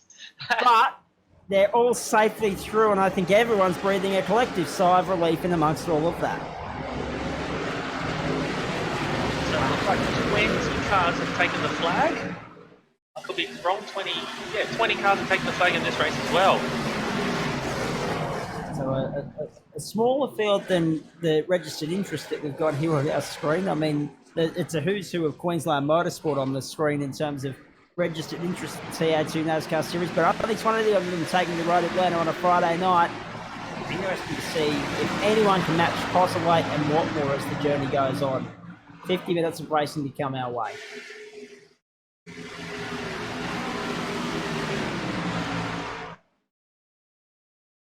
A little bit of jockeying for position further back in the pack there. A few drivers looking for a clean bit of real estate. They're not going to find it down there in the early stages, let me assure you. All right, Glenn Postlethwaite coming across the line to complete the first lap. He's got 1.1 over Callum Watmore with another 1.9 over Stephen Lattimore. That's your top 3. Glenn does not hold back. I saw him drive at Winton earlier this year when Sam Collins and myself went down to visit down there. And yes, he was not holding back in that Commodore to the point where it did break, unfortunately for him. But he does grab these cars by the scruff of the neck. He loves these big V8s, big heavy cars. So it seems to be one of his strengths. You just mentioned Sam Collins. He was on our screen there a moment ago.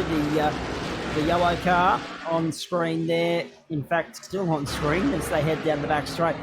And he was on the fringe of the top 10 and surrounded by some pretty cool contenders, including, of course, Michael Hamilton just ahead, John McLaughlin. So some really big names in the mid-pack at the moment. And 2 cars back from Sam Collins is his sparring partner, Lachlan Gardner. So Yeah. Lachlan's getting a hang of these things. He's slowly getting to grips with it, and his pace is reflecting that. It certainly is. And that's the great thing, because these guys, I mean, anyone that's learning this craft, they're only going to get better. They've got time to mould their craft and hone their skills. So watch Collins to be setting some real nice numbers towards the back end of this race. Great to have you covered on a Friday night. Those of you that are joining us, ladies and gentlemen, Scott Walker, Nathan Hearn have jumped online. Good to have you guys on board. I'm watching the numbers via Facebook Live. Everyone tuning in for their iRacing fix this Friday evening, the 17th of April. Oh, car off at one. In Gary, the gravel, in the wall. That was ugly. However, he should be able to get it out of there, but I dare say a visit to the pit lane might be in order. Unlucky. I think him and Brendan Whitaker got together. Maybe one braked a bit early, and that's sent Gary and the Bailey Ladders car into the wall. That's unfortunate for him. Seems to have recovered. He's making his way back. He looks like he might be in last position, but that's all right, because there will be a random safety car. You know there will be a safety car, so it's not much use to get too big a lead, because you can't pit as soon as the safety car comes out either, so the pits will be closed. So just track position is all you're really after at this point of the race, and unfortunately Gary's got some big dents and scars down the side of his car, so it's going to be interesting later on. Well, relatively clean opening couple of laps with the exception of that incident. Yeah. Surprisingly, we got through all the ugly points that we pointed out in the pre-race. We got through unscathed. Yes, my predictions all tonight, I'm just not going to predict anything anymore. Seems to me it goes against the grain. So Glenn Postlethwaite's leading over the start of his 4th lap. He's got 2.7 in hand over Callum Watmore, with Stephen Lattimore in 3rd. 35 laps the distance for anyone that's just joining us, of course. Trent Lave sitting down there in 15th spot at the moment. Kester Ward down in 19th. Brock Payne, hello to you, mate. He's sitting down there in 20th right now. So some stars of the real world sitting well down the order early on. And I've just clicked on Brock, and he's just pitting in now. So he might have got some damage. We'll see what's going on. I can't see his car. He's getting some tyres. We'll see how he fares out, because this is a very long lap, or a long lap relative terms, that he should not lose a lap.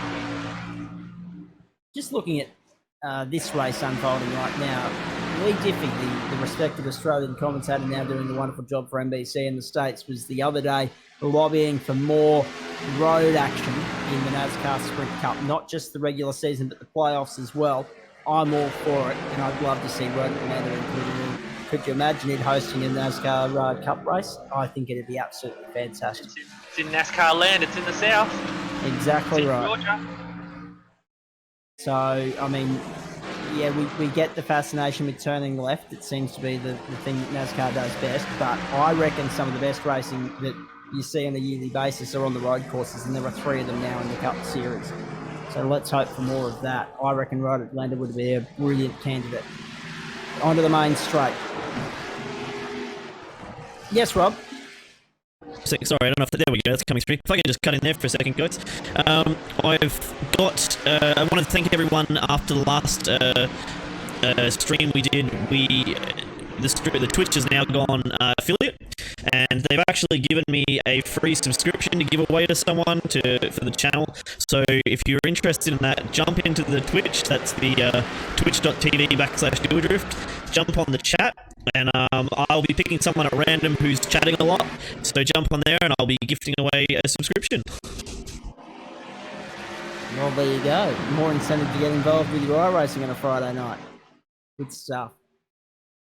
So let us know who you're going for. I know Nick's just posed that question to our Facebook Live audience. Let us know who you're going for, ladies and gentlemen.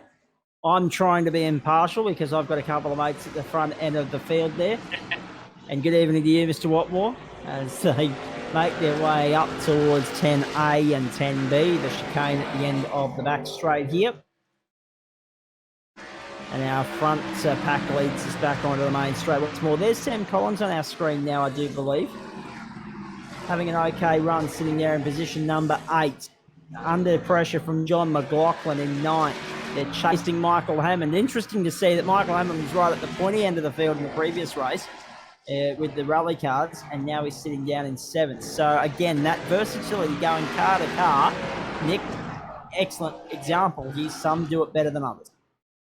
Yeah, Michael Hammond, a Tasmanian resident at the moment, he actually works at, come on brain, at the, I can't even think of it, at Simmons Plains, sorry, my apologies. He works at Simmons Plains as a ride driver there as well as an instructor, and he's currently in the midst of restoring funny we talked about it before, a Hyundai WRC rally car. The old accent. So, Mikey is quite diverse. I do race against him. He's in a couple of teams that I race in. And yes, Mikey Hammond's on here most nights and very fast in just about anything you put him in. And that's what you want. Someone that's fast in any car you put them in. That's the key to success, longevity in this game. No doubt about that. Let's have a look at this ongoing battle here. Three-way fight further down the order.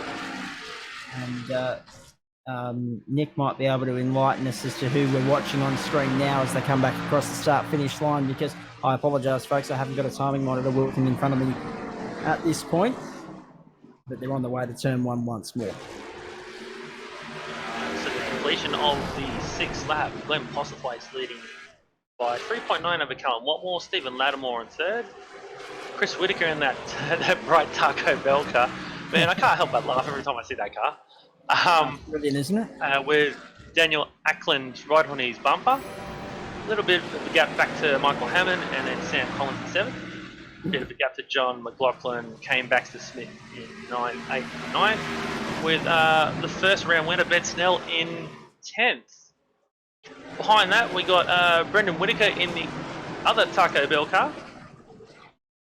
So, Chris Whitaker's brother, Trent Laves, had a good chat to him this afternoon. He's sitting in 12th. QRSS current champion, Lachlan Gardner in 13th, with Justin Howe right on his tail, and Bruce Keeley right behind him.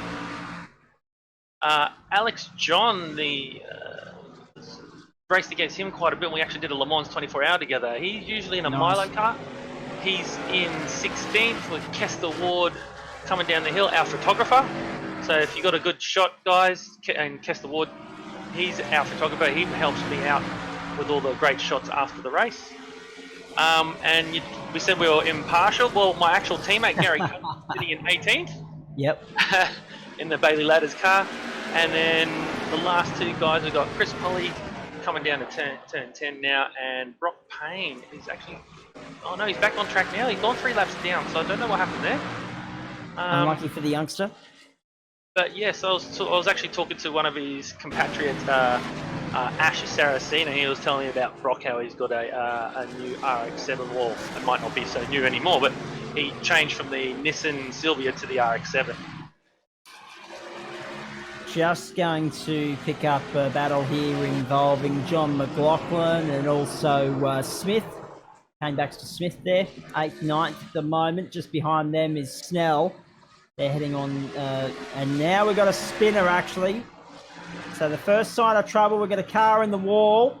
I'll get back to that battle in a moment featuring Snell and McLaughlin. We've got a car in the wall halfway along the back section of the circuit there. And there's Sam Collins going back across the start-finish line once more. Just trying to find the number. Car 78, Justin Howe. Justin Howe, yeah. To the wall, and he's spun it again. So that's been a frustrating night for him. He was running well down the order compared to where he was earlier in the night. I just saw my replay there. Mikey Hammond running wide at turn 1 and 2, so now Sam Collins is back through. Yep, so Collins moving up into position number, is it 6 there at the moment. Six now. So Postlethwaite's still leading comfortably. Watmore, Whitaker, 2 and 3. Payne, of course, sitting down there in 20th position at the moment. Beautiful views of Road Atlanta. The aerial shot shows it's a nice clear day there in Georgia. They make their way back around onto the main straight. What a great start this has been for Postlethwaite. Yeah, he seems to be the class of the field. He likes these cars. So he's just come across the line now, and what is the gap to Callum? 4.3 seconds. So Callum took 2/10 out of him on that last lap. That's still a long gap to claw back. Could be the safety car, could be the pit stop that works to Watmore's favour here. We just don't know. Those of you who are joining us on the live stream, guys, please leave comments below. But also, all your information is on the screen. Everything you need is pretty much at the top of the screen. So how many laps to run, your top 3 positions, and then a progressive scoreboard on the right of that. There's even a track map, so you can actually see where the guys are on the circuit itself. Ross Ponting with the comment of the night on Facebook Live thus far. Win it or bin it, Cal. So even though he's only taking 2/10 of a second out of the leader Postlethwaite at the moment, the attitude is win it or bin it as far as Ross Ponting is concerned. Very nicely done there. I like that approach. That's typical NASCAR for you, isn't it? Win it or bin it. How often do you see Daytona decided in those circumstances? Now, lap 10 of 35, so we're quickly racing through the laps here at Road Atlanta tonight. Postlethwaite comfortable over Watmore at the moment. We've got our eyes on this battle between Kester Ward and also Gary Cousins down there, 15th and 16th at the moment. And not much in this. Have a look at him, bumper to bumper, nose to tail. Kester sideways. Look at that. The 44 sideways under the back, straight through. Goes Cousins into position number 15 now. And Ward will slip back to 16th as they head down the back straight. So that's advantage Cousins in that battle. And Ward will have to try do the hard yards to try and claw his way back into that position. Into turn A, 10A and 10B they'll go. Cousins has got it under control for the moment. Nicely done. Consolidated beautifully. Nice recovery considering where he was up. So I think he was up to 8th before he had that little incident. Could be just hanging out for the safety car like we said before. So seems to me the first, what was a 1 second gap now between Callum Watmore and Glenn Postlethwaite. So in other words, Watmore's game made a huge gain. Glenn has actually pitted. Glenn has pitted. He's now, I'm just trying to figure out where he is. New race leader, folks. Round about 10th position there on the road. So yes, new race leader, Callum Watmore leading away. And he's got 7 seconds in hand over Chris Whitaker in that Taco Bell car. So it's the first time you've said the Taco Bell car tonight without laughing as well, we might point out. It's a great bit of kit. There's no doubt about that. Well done to Chris Whitaker. We might check in and try and have a chat with him post-race for you as well, folks. Do stick around. Post-race show coming up tonight. I love a good post-race show. There's not enough of that on television these days, although there are some that go for too long. Hello, Formula One. But there's not enough post-race show content on television these days. I know Chris said to me in passing that he was going to change his car every week. So each week he has had a different car, true to his word. So it's going to be what he comes up with next week. Is that the definition of someone that's got a little bit too much time on his hands at the moment in social isolation, or is that just possibly? Or I just think he's just enjoying it because I mean, how good does that car look? It looks fantastic, and it's on our screen at the moment. They're heading out of the back section, well, the top section of the circuit, and heading down that long back straight here at Road Atlanta through turn 8, 9, and then on the run down the hill to 10. Okay, so more drivers are pitted. So Sam Collins now is up to 3rd position on the leaderboard there. Some 19 seconds behind Callum Watmore. So Callum may not have the outright pace of Mr. Glenn Postlethwaite, but he's still got some good pace up his sleeve that he's pulled out quite a gap. That was a very, very nice approach out of the last corner onto the main straight for Whittaker. Using all the road and a little bit more. Very lucky not to put it on the grass, actually. In fact, he may have just put the dirt on the exit of 12. And he's you've got an aerial shot, a bird's eye view of what he's doing at the moment, ladies and gentlemen. Enjoy Whittaker's work here. Using all the ripple strip, all the road and a little bit more. Clean, smooth as you like. Okay, not the fastest car on the racetrack, but certainly one of the smoothest. Some more cars pitting. Ben Snell made it from 20th up to 5th before he's just jumped into the pits now. It's be interesting to see where this comes out. Some more cars are pitting right behind him too, so I'm just going to try and see who they are. Got Alex John pitting in. Also one by Gary Cousins, sorry, go on. No, I was just about to say, just to reiterate for those of you that are just joining us and wondering, the pit stop sequence, one compulsory pit stop for this race. There are 2 fast repairs, but no one's needed to use them yet, I don't think, or no one at the pointy end of the field anyway, at the very least. But one compulsory pit stop. Some getting it out of the way early. People like Whittaker running a long opening stint, which is now, 12 laps in. It's a 35-lap race. It'll be interesting to see how all this plays out. Once the pit stops are completed, what the margins between the respective race positions are out there. But Whittaker's doing a great job. You just said Chris Whittaker. He has just jumped. Now he's in the lane. Yep. I thought that might be the case. As soon as I went to have a look at the regulations of the race, he jumps into the pit lane. That leaves Callum Watmore. I think he's going to run this fuel stint as far as he can stretch it. He's got, looks like Gary Cousins almost a lap down in front of him. So Gary will be praying for a safety car. Absolutely, just to get that free pass and get round back onto the tail of the field. Sam Collins also extending it out. He's only got 10 seconds in hand over Glenn. So hopefully they can get these green flag stops in before the safety car comes out. Because if they get the safety car, they're going to be trapped. And then track position is going to go away from these guys. And they're going to be behind the 8 ball of all these guys that have pitted. It's going to compromise their entire race, isn't it? If they do end up not pitting before that safety car. So timing's everything in this race, because you just don't know when the safety car is going to get thrown. Let's go back through Glenn's laps here. He's just punched out on lap 13 a 23 flat.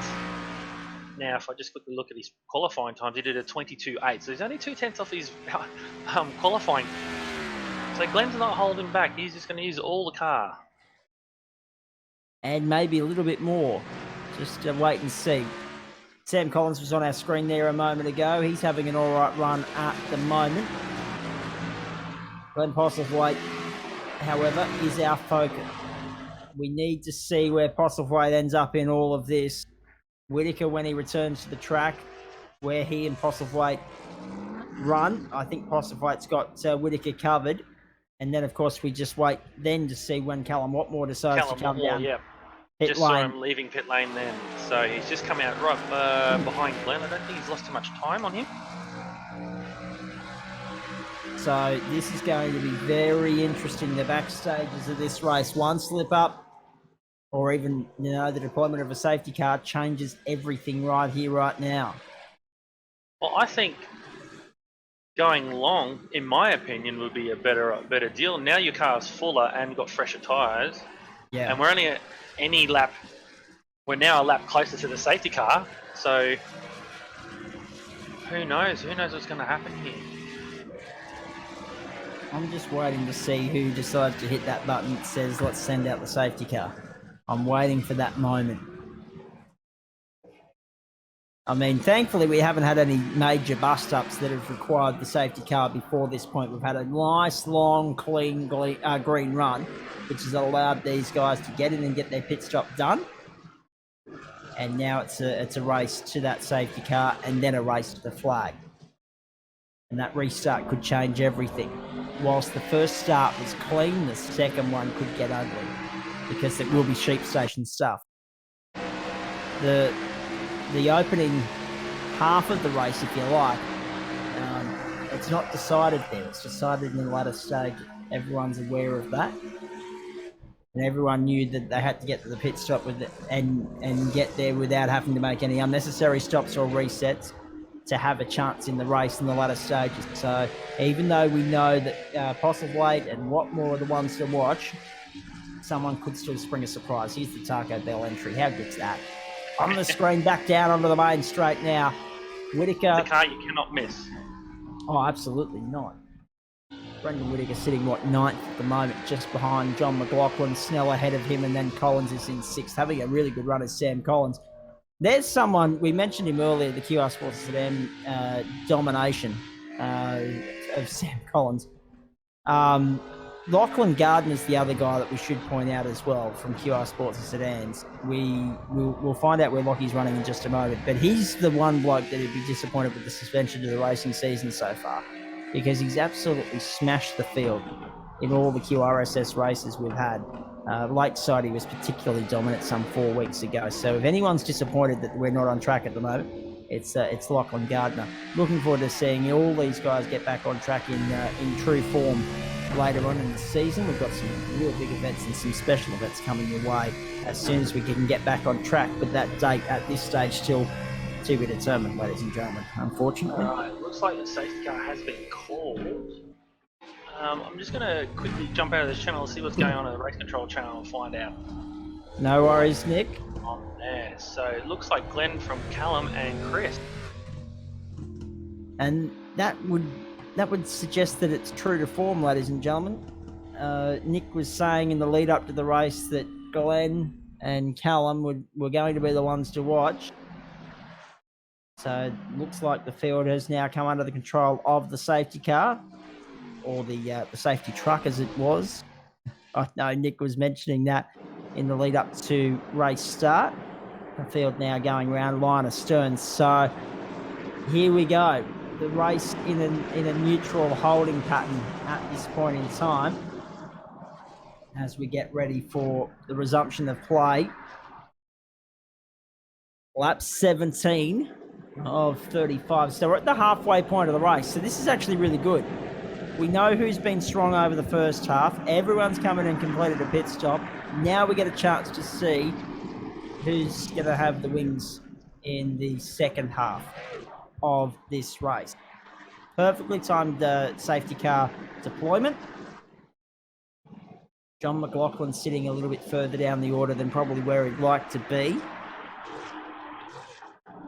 Nick's back on channel, I would assume, and Rob as well. So I'll wait to get some instruction there as to everything that's going on. They're going to do the wave rounds now for to gain a lap back. So on my timing screen, that's Chris Polly and Kester Ward. Okay. Brock Payne will get one of his 3 laps back, and it's Justin has left the server. So 19 cars left. There goes Chris Polly now in the bright yellow car, yellow and aqua. So that'll put 18 cars back on the lead laps. There's still a big field of cars to have on the lead lap this early in this late in the race, I should say. Absolutely. I mean, and you say this late in the race. Well, it's only the halfway mark, as we were explaining while you were having a listen to the race channel there. I mean, 17 down, 18 to go. Now 18 down, 17 to go. Still a long way from home. And I mean, we know what Callum Watmore is capable of in the back stages of a motor race. We know that Postlethwaite's going to be hard to stop, but the restart is going to be so critical between those pair. And they're all keeping to the left-hand side. Kester Ward coming through. Who else? It looks like Brock Payne getting one of his laps back. So while they're on a break, I'm going to take this opportunity to thank LJ Hook again and Central Coast Subaru for making this happen. A big shout out to Doadrift for providing the broadcast, the Gentlemen's Racing Club for providing the racing, and yourself, Zach, for joining me in commentary. Yeah, no, not a problem, Nick. I mean, it was a last-minute sort of call-up this afternoon to step into the commentary box tonight, but I've thoroughly enjoyed it. And this TA2 Nascar racing hasn't disappointed us on a Friday night. And a big thanks to, we can't leave the thank yous there either, mate. We have to say thanks to you for your expert comments as well. And also a big thanks to everyone that's tuning in. I mean, the Twitch numbers are great. The Facebook numbers are great. Remember to subscribe to the channel, get notified when we go live, folks. Of course, we'll be here every Friday night with Gentlemen's Racing for the foreseeable future anyway. I mean, who knows when the real thing's going to get back underway. So it's great to have you guys on board. We hope you're looking after yourself in this era of self-isolation. And we trust that you're not going too, insane. I know some of us are closer to that mark than others. But no, it's terrific to have you along for the ride.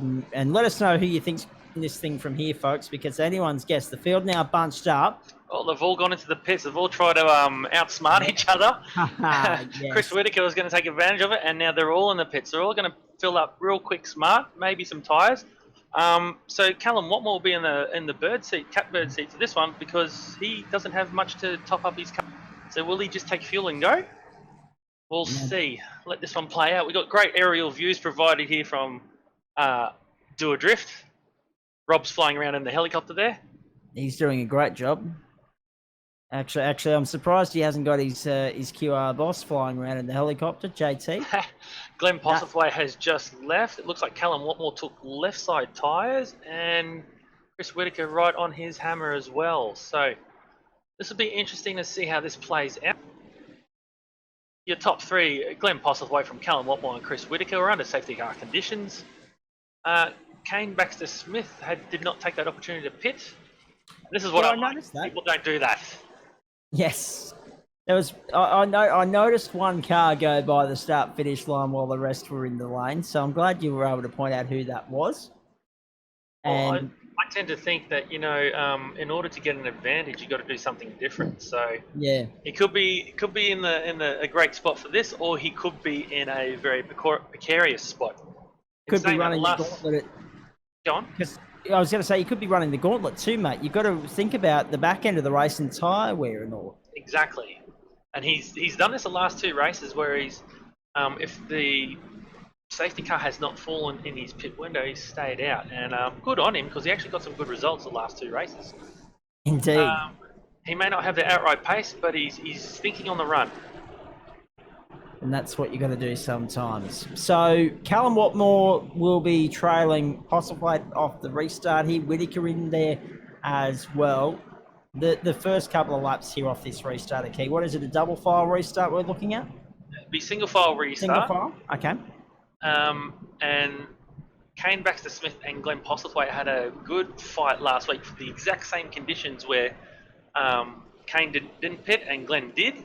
Yep. And it took a lot of laps before Glenn actually got past him. So we'll see if that plays out again in this. Could the fresher tyres help? Who knows? Yeah, exactly right. We'll wait and see. Time will tell, folks. Stick with us. Still plenty of racing to come here tonight. We're going to stick around after this race as well and have a chat to a few of the drivers involved in tonight's shenanigans. Although, I must admit, it's been pretty tame thus far. They've been very well behaved by usual NASCAR standards, I must admit. Everyone very mindful that the title is Gentlemen's Racing Club. Yes, we'll wait and see how all this plays out. So have you got a tip from this point, Nick? If you had to hedge your bets, who'd you be going with?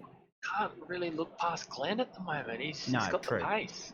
He's got the aggression. He's at the front. He's got track position as well. So who knows? Maybe him and Kane might have a bit of a hold each other up, and some guys from behind, because every week Chris Whitaker's been at the pointy end as well, and same with Callum Watmore. So out of those guys there, the first four, the same guys always seem to be at the top. So who knows? Can the order be shaken here? We'll see. We will wait and see. The famed Road Atlanta circuit. We're gearing up for a restart here, folks.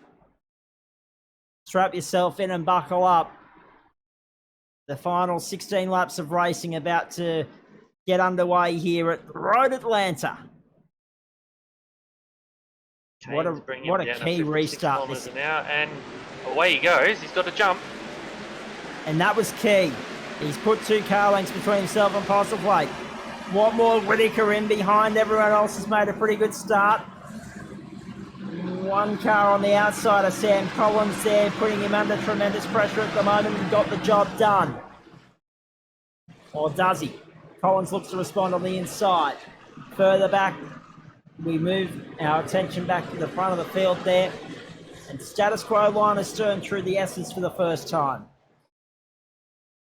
Oh, someone sideways off. Oh, Lachlan Gardner sideways. Oh, they've all recovered. No contact. Wow. That was somewhat surprising. Well driven, well played by everybody there. Look at how tight it is at the front. Nothing separating first and second. Possible Wade is coming. Watch turn 10. That could be the decisive point. The left-hander at the end of the back straight. Right here, right now, the key moments of this restart.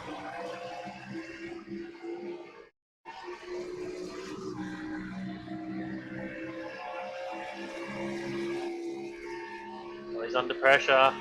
Came back to Smith driving a bit, drifting a bit wide there for the 10B, and now Glenn is up the inside in the final turn. He's taken the lead before the end of the lap. And that is somewhat what we suspected might happen. Positive Weight leads them across the line. Another lap in the books. If you're watching the live feed, you're on board with one of the cars buried further down the order. I think that might be Lachlan Gardner just ahead. And on the inside, the 007. Nice manoeuvre there from Michael Hemmedup on the inside. Tremendous amount of onboard cameras at our disposal tonight, ladies and gentlemen. We hope you're enjoying the coverage.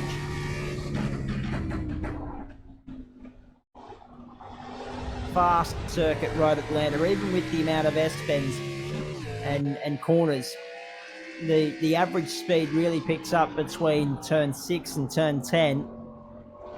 But even that opening half of the lap, it's not slow.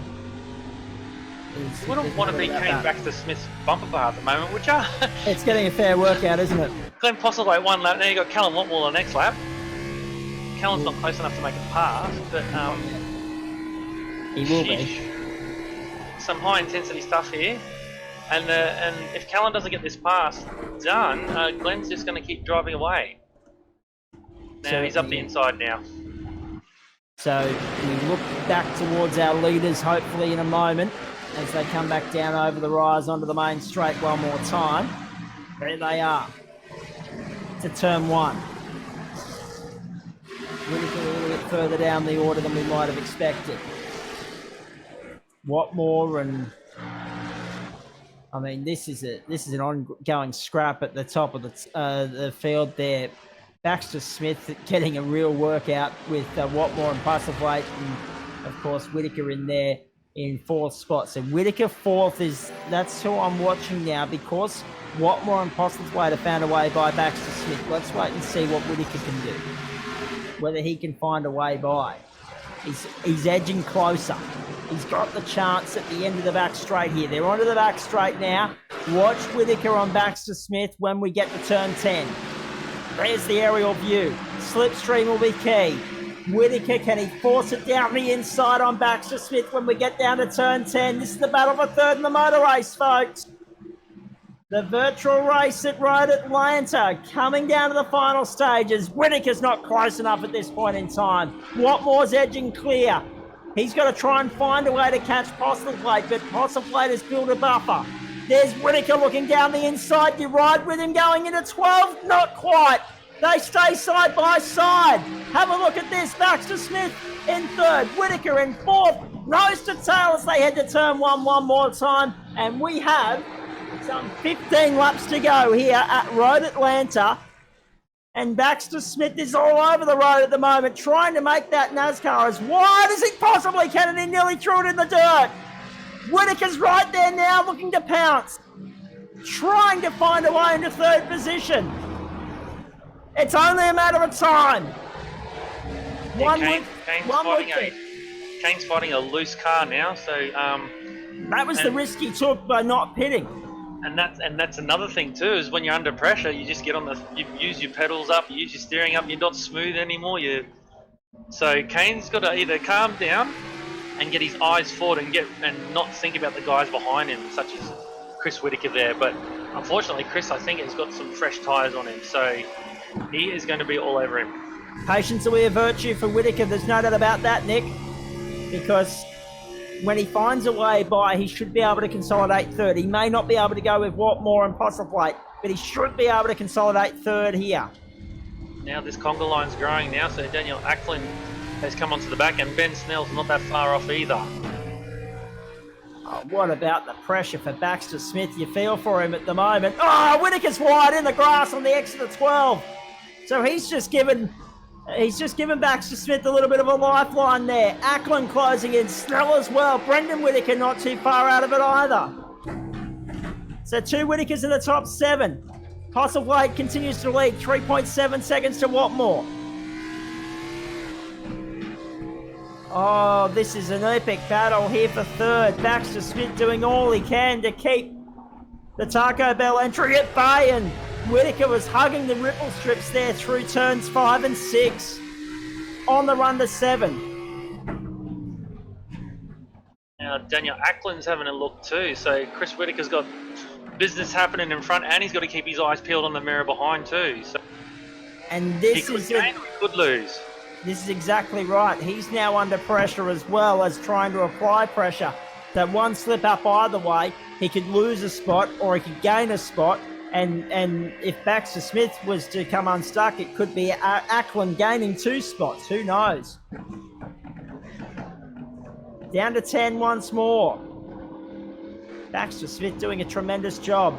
Probably held Whittaker off longer than he would have aspired to because of that mistake Whittaker made coming through 12 last time. Here they are again. They're all over the road, right there, on the bumper now. He'll be bump drafting before too long. He can't yet find a way up the inside. So Kane's He's wrestling with it as well, Nick. He's wrestling with the car as Whittaker. Through the first half of the lap, just muscling and hustling his way through, trying to fight the car. So he's on the absolute limit. Even though he's on the fresher rubber, you can see he's just working the wheel. He's on the absolute limit here. Just looking at the lap times here, Glenn Postlethwaite just banged in at 23, Callum Watmore at 24, but Kane Baxter Smith's now in the 25s. And not bad. Chris Whittaker is getting really, bit of a touch. Chris Whittaker's, you can see he's getting his frustration now. He's getting hard on the pedals, using those pedals up, using the accelerator. And where did Daniel Ackland has fallen off the road here? So it's now Ben Snell coming up behind Chris Whittaker. Ackland has dropped back. He's dropped back behind John McLaughlin even. John McLaughlin up into 8th spot. Brendan Whittaker 7th, then Snell. Here we go. Here we go. Here's the chance for Whittaker. And got it done. Nicely done. He's now got clear air. So Baxter Smith drops back to 4th. In fact, Baxter Smith drops back off our screen entirely there for a moment, folks. I'm hoping that's only a tech issue, but he's now entered the pit lane, so he's had to bite the bullet and put some fresh boots on it. So that allows Snell up into 4th, and he'll go with Whittaker. So that battle for 3rd remains alive. It's just now a different combatant there battling the Brendan Whittaker entry. Sorry, the Chris Whittaker entry, I should say. Brendan, of course, the second of the Whittakers, sitting down there in 7th spot at the moment. So Snell, McLaughlin there in 6th, Whittaker 7th. Keep an eye on that battle later on in the race as well. Look at this. 33 and 73 on your screen. The aerial shot shows it. And now Snell will be trying to do to Whittaker what Whittaker was able to do to Baxter Smith. And if the first race of the series was anything to go by, Ben Snell saved plenty of fuel to actually leapfrog everybody and get a clear victory at the first round at Silverstone. So he could be on for another one here if they have to say. Oh, Chris a bit wide in the chicane. And the fact that we haven't had too many safety cars, Nick, that could be a point. Fuels conservation in the back half, no doubt. Oh, gentlemen, sideways on the final turn, far out. Oh, that was insane. They kept it together. They did well. But Snell has throwing everything at it here. He's closed right up on Whittaker now. About a car length and a half in this. The battle for 3rd rages on. Snell throwing everything at it. Throwing the car over the ripple strips. trying his best to stay with and follow Whittaker through. One slip up from either one of them, and this changes hands. And Ben Snell's lapping about a second faster than Chris. Chris might have used all his tyres up just to get past Baxter Smith here, who, by the way, has filtered it back out in 17th position, which is unfortunate. But running the gauntlet there, you have to try something different. Indeed. Out of 8 on the run down to 10 now. Have a look at Snell. He's right there. He's right on the tail of Whittaker. Will he try the outside or the inside when they get down to 10? Whittaker's hugging the inside line. So he says to Snell, if you want to get by me, you go the long way round, son. Here he goes, under brake, still on the outside, Whittaker the inside. Side by side through 10A into turn B. And Snell's right up on the inside of Whittaker now. But Whittaker's still got the line now on the outside. And Snell's had to pull into the lane. Well, there you go. There's a change of fortune. Snell's out of the fight now as well. So maybe he might be pitting early to get it out of the way, so he's got a clear run to the flag. We'll see what happens. I guess we're going to speculate what's going on because we can't hear their radios, but that's exactly currently right. Glenn Postlethwaite from Callum Watmore and Chris Whittaker.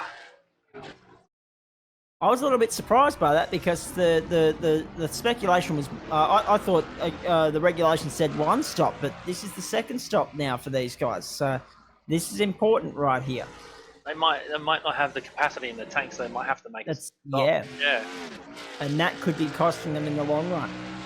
Let's wait to see how all this plays out. Along the back stretch.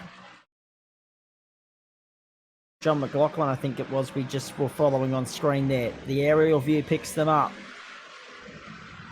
Snell's rejoined the circuit, it would appear. All right, we're in the final 10 laps, so no more safety cars from this point on. I'm going to let it play out. And that's a shame too, because you think a safety car would really bunch it up right about now and just make things just that little bit more interesting, give anyone a chance to dive into the lane, but now it's run the gauntlet. So it looks like, in all that, Glenn Postlethwaite has pitted. Callum Watmore's going to lead across this lap from Chris Whittaker. So where has Glenn filtered out in? He's just coming into 10A and 10B. Oh, look at this. A couple of cars in the grass halfway along the back straight. But the positional changes continue. Just having a look there, 653 was Bruce Kiley. He's up there he was the blue car on screen there. We're following, I think that's the 56 that came back to Smith working his way back through there.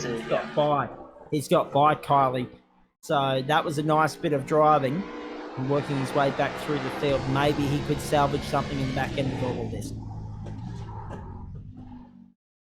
Guys, if you're watching, if you're on Facebook, please leave a comment below. Who are you going for?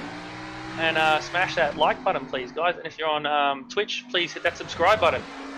Actually, it's funny you say that. Craig Kelly, go Lachlan Gardner. Kelly Dixon, go Glenn. So a couple of people have got their bets hedged at the moment. Sam Collins for the win, according to Brett Mitchell. Although I don't think that's actually going to come to fruition just yet. Leanne Cooper's all on the Glenn Postlethwaite bandwagon.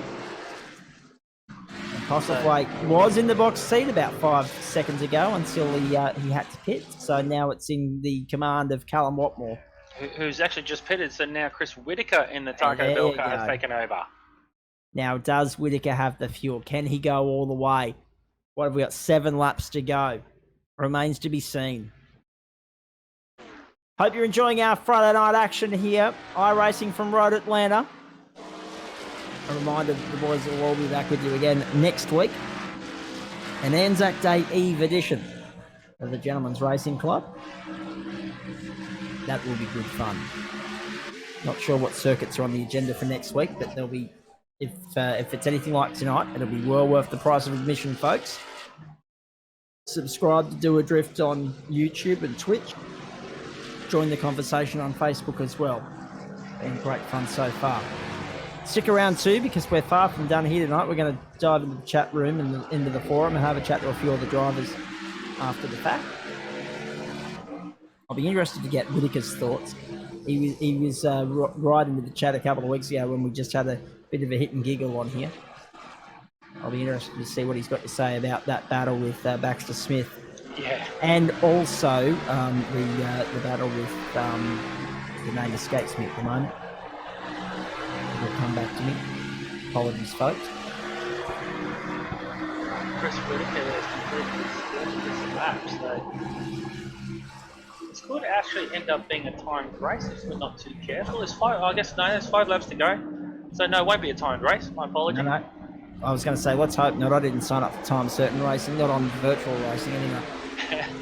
Oh dear, I couldn't believe that last week. Ben Snell was the name I was, of course, looking for there a minute ago.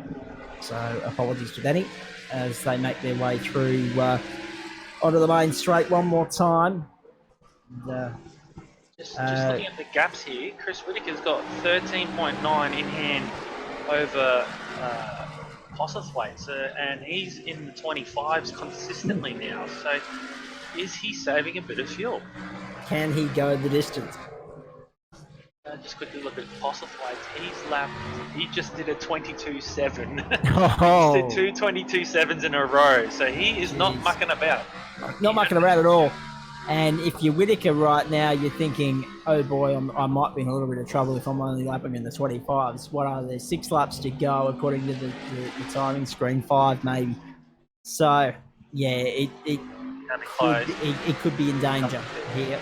It could be a game of defence on that last lap. No, he's in the lane. All right, so he said, no, that's it. I can't go any longer. So he's out of the fight as well. So it looks as though this is going to play out exactly as we thought with Postlethwaite coming through to take an easy win.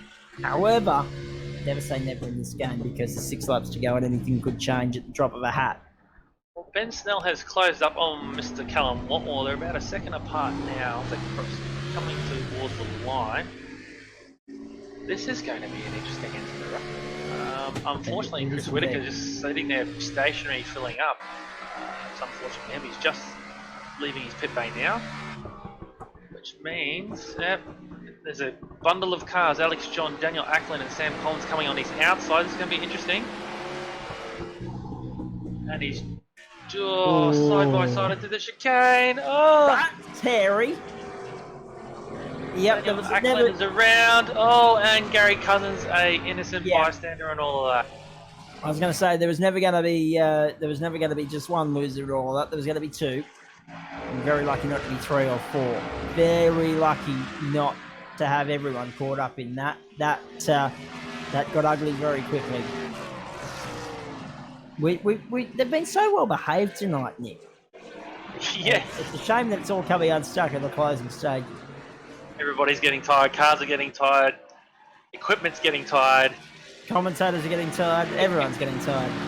Oh, it's been good fun, though. We hope you're enjoying the broadcast wherever you're tuning in, ladies and gentlemen. It's been really good fun. Come back and join us next week as well. Stick around for the post-race show. We're going to have a chat to a few drivers here as well.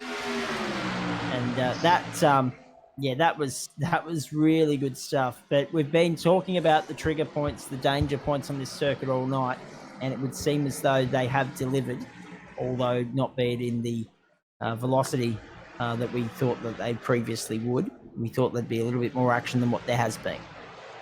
Nice open track. I guess exactly. A bit of a change from the previous 2 circuits that were tight. Looks like Chris Whittaker's lost another 2 spots. He must have gone off the road somewhere, but I was going to say keep an eye on him. If he's got fresh tyres, he's going to make his way back. Those fresh tyres do count for a fair bit of time around any of the circuits in this car. Our closest fight right now is Bruce Keeley and John McLaughlin. They're coming through the S's there. They're nose to tail. What have we got? 7 seconds the margin, first to second. Excuse me, at this very point in time. And I just had a yawn on air. I've never done that. Not in motor racing terms anyway. I apologise. When are you racing this late at night? So it does get away from you at the time, doesn't it? 9 o'clock local. And Snell, of course, I was going to finish the point. He's about 17 seconds off our leader at the moment. So first, second, and third, fairly well spread out here. But we're keeping an eye on Whittaker and if he can claw his way back. Yeah, so the next group back is led by Alex J. John, who only literally signed up for the race this evening, followed by Sam Collins, and Chris Whitaker's right in behind those guys. So let's just check out Chris Whitaker's lap times. He's now finally in the 24s on new tyres. Sam's in the 24s as well, and I'll dare say Alex is in the 24s, 25. So 3 Queensland boys, nose to tail. Having raced with Alex John in the previous groups, he actually helped me on my 2018 Le Mans 24-hour adventure. We finished second in class. Oh, very nicely done. He is racing from Bribie Island. Oh, Yeah. half his luck. So yeah, and then we got Northside boy there, Sam Collins, right behind him, and then I'm not actually sure where Chris is, but all 3 Brisbaneites there. And it'd all have to be a lot nicer than the humidity that we're experiencing in Ipswich at the moment. I cannot believe that we're almost at the end of the second month of autumn, or we're midway through the second month of autumn, and we're still getting 30 degrees of the daytime. I mean, it's just extraordinary. It's like a prolonged summer, the summer that won't end. But at least we're back on the same time zone as the rest of the East Coast. Don't get me started on that. That's the only one disadvantage of summer up here, apart from the humidity. So the at least the night times are cooler and comfortable though. 2 to go, we're being told, and the end of the race is nigh, ladies and gentlemen. And well, you picked him right from the start, Nick. Glenn Postlethwaite, we thought he'd be the one to beat. Callum Watmore's put up a gallant fight, but it's not going to be enough in the end. And Snell, of course, sitting there in third. It's not going to be enough for him either. But I mean, a podium finish is still a bonus at the end of the day. The championship points continue to accumulate as we get ready for the closing stages of the championship in the coming weeks as well. So Bruce Keeley has been passed by John McLaughlin, but he's got Stephen Lattimore on his tail. Stephen helped me test these all out and get this all sorted earlier in the piece. So Stephen quite keen on these things. So he's sitting in 8th and 9th position. They seem to be the closest fights. Brendan Whitaker bringing up the 10th. By himself. Trent Lay's by himself there in 11th. Lachlan Gardner by himself in 12th. Came Baxter Smith making his way back. He's dropped all the way down to pretty much 18th position, so he's made up 5 spots now. Gary Cousins unlucky in that last spin at the top of the S's. Innocent bystander just trying to get past. And what do we got? We got Chris Polly making his way through in that bright yellow car in 15th. Daniel Ackland, he was up to 6th. He's now dropped down to about 16th position. I don't know what's happened to him. Maybe he's fitted as well. And the final car on the lead lap, Castor Ward there. And that nice metallic green car 44. So the 95 of Postlethwaite on its way home, ladies and gentlemen. It's been a tremendous performance. He's having a little bit of fun with the car down through the back section of the circuit. Onto the back straight he goes now. Sideways. He knows he's got this thing wrapped up. He just has to keep it on the black stuff. That's not stopping him from having a little bit of fun with it. Sideways, drifting down the back straight if you don't mind. Exactly. That's what it's all about. It's all about the artistic impact, isn't it? And there he goes. Don't be too silly or you'll throw it away and give the win to Cal. Down to 10 for the final time. And Glenn Postlethwaite, well, he's been pretty well there right from the get-go. This is a triumphant performance and a superb drive on a Friday night to get the job done at Road Atlanta. Glenn Postlethwaite gets the job done, ladies and gentlemen. What a mighty performance it was too. If you cast back to 4th, 5th and 6th, they are nose to tail. Alex John, Samuel Collins, Chris Whitaker. They're all sideways, they're all side by side, but it looks like Alex J. John is going to prosper over the other 2. Probably the closest fight on the track. Chris Whitaker sideways across the grass. Wow, those 3 finished within a second of each other. And the other closest fight, Stephen Lattimore and Bruce Keeley. Once again, a 10th apart as they cross them.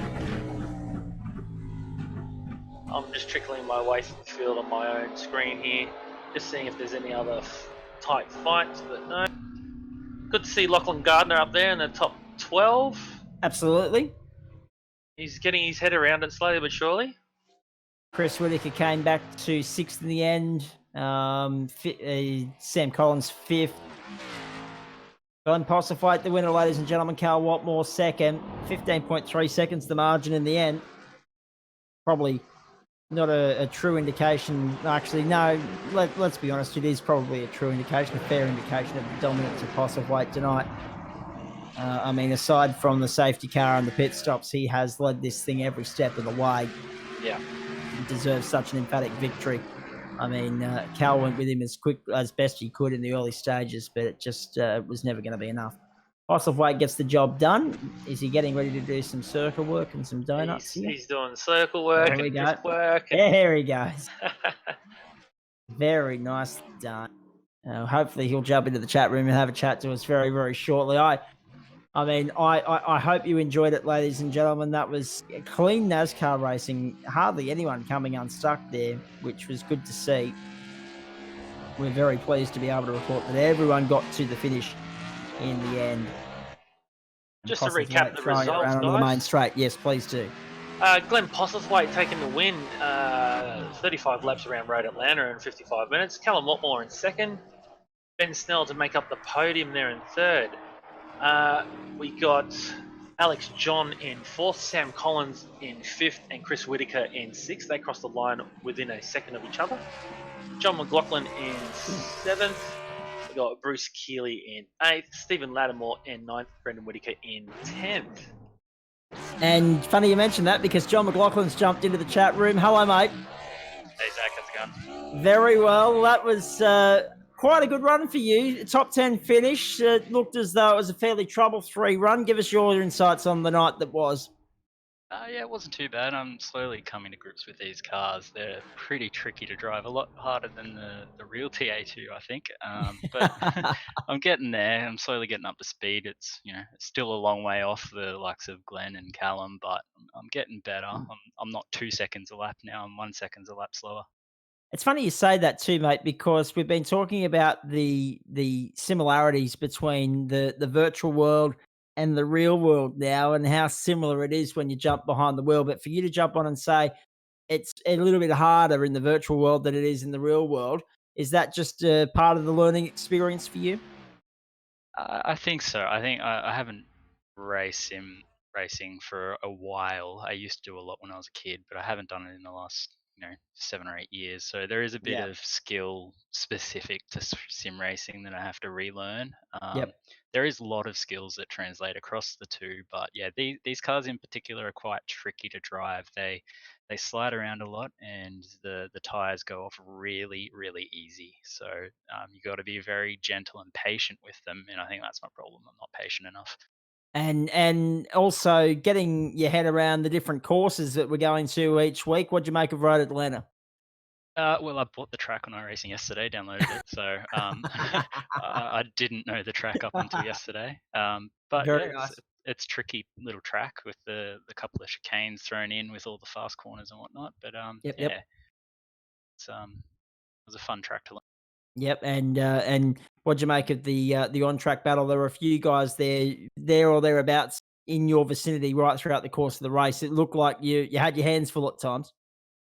Yeah, I got a pretty good start and made up a couple of positions, but and I think I overdrove it and my tires went off, so I started sliding backwards and I couldn't really keep up with the guys around me. But throughout the race, when I had some good rubber on, it was good fun to chase some guys down, make a few passes. Everyone was pretty clean, which was good, and I managed to stay out of trouble for the most part. Not that we know where we're going next week yet. I'm sure that's a discussion that'll be had after we get off air here, mate. But what circuits are you looking forward to having a crack at as we go forward? Probably any that I know. So any of the Australian tracks would be great.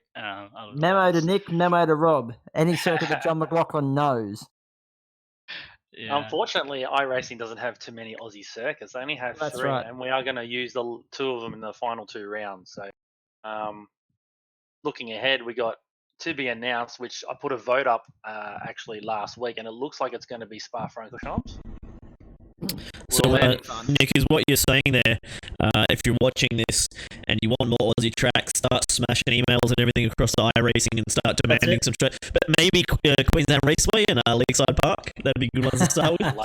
Lakeside will be a hit. So Lakeside would be epic. Just jump on iRacing.com. I'm sure you can find their contact details and just smash them. I think I need a new set of tyres every lap at Lakeside in these. This is true. Could you imagine the amount of pit stops? Although that being said, we don't really have a pit lane per se at Lakeside, but I'm sure we could design one. The fact of the matter is, though, while you're also recommending tracks, ladies and gentlemen, people like Darren Whittington can get in there and recommend cars. We want the Hyundai XL on iRacing.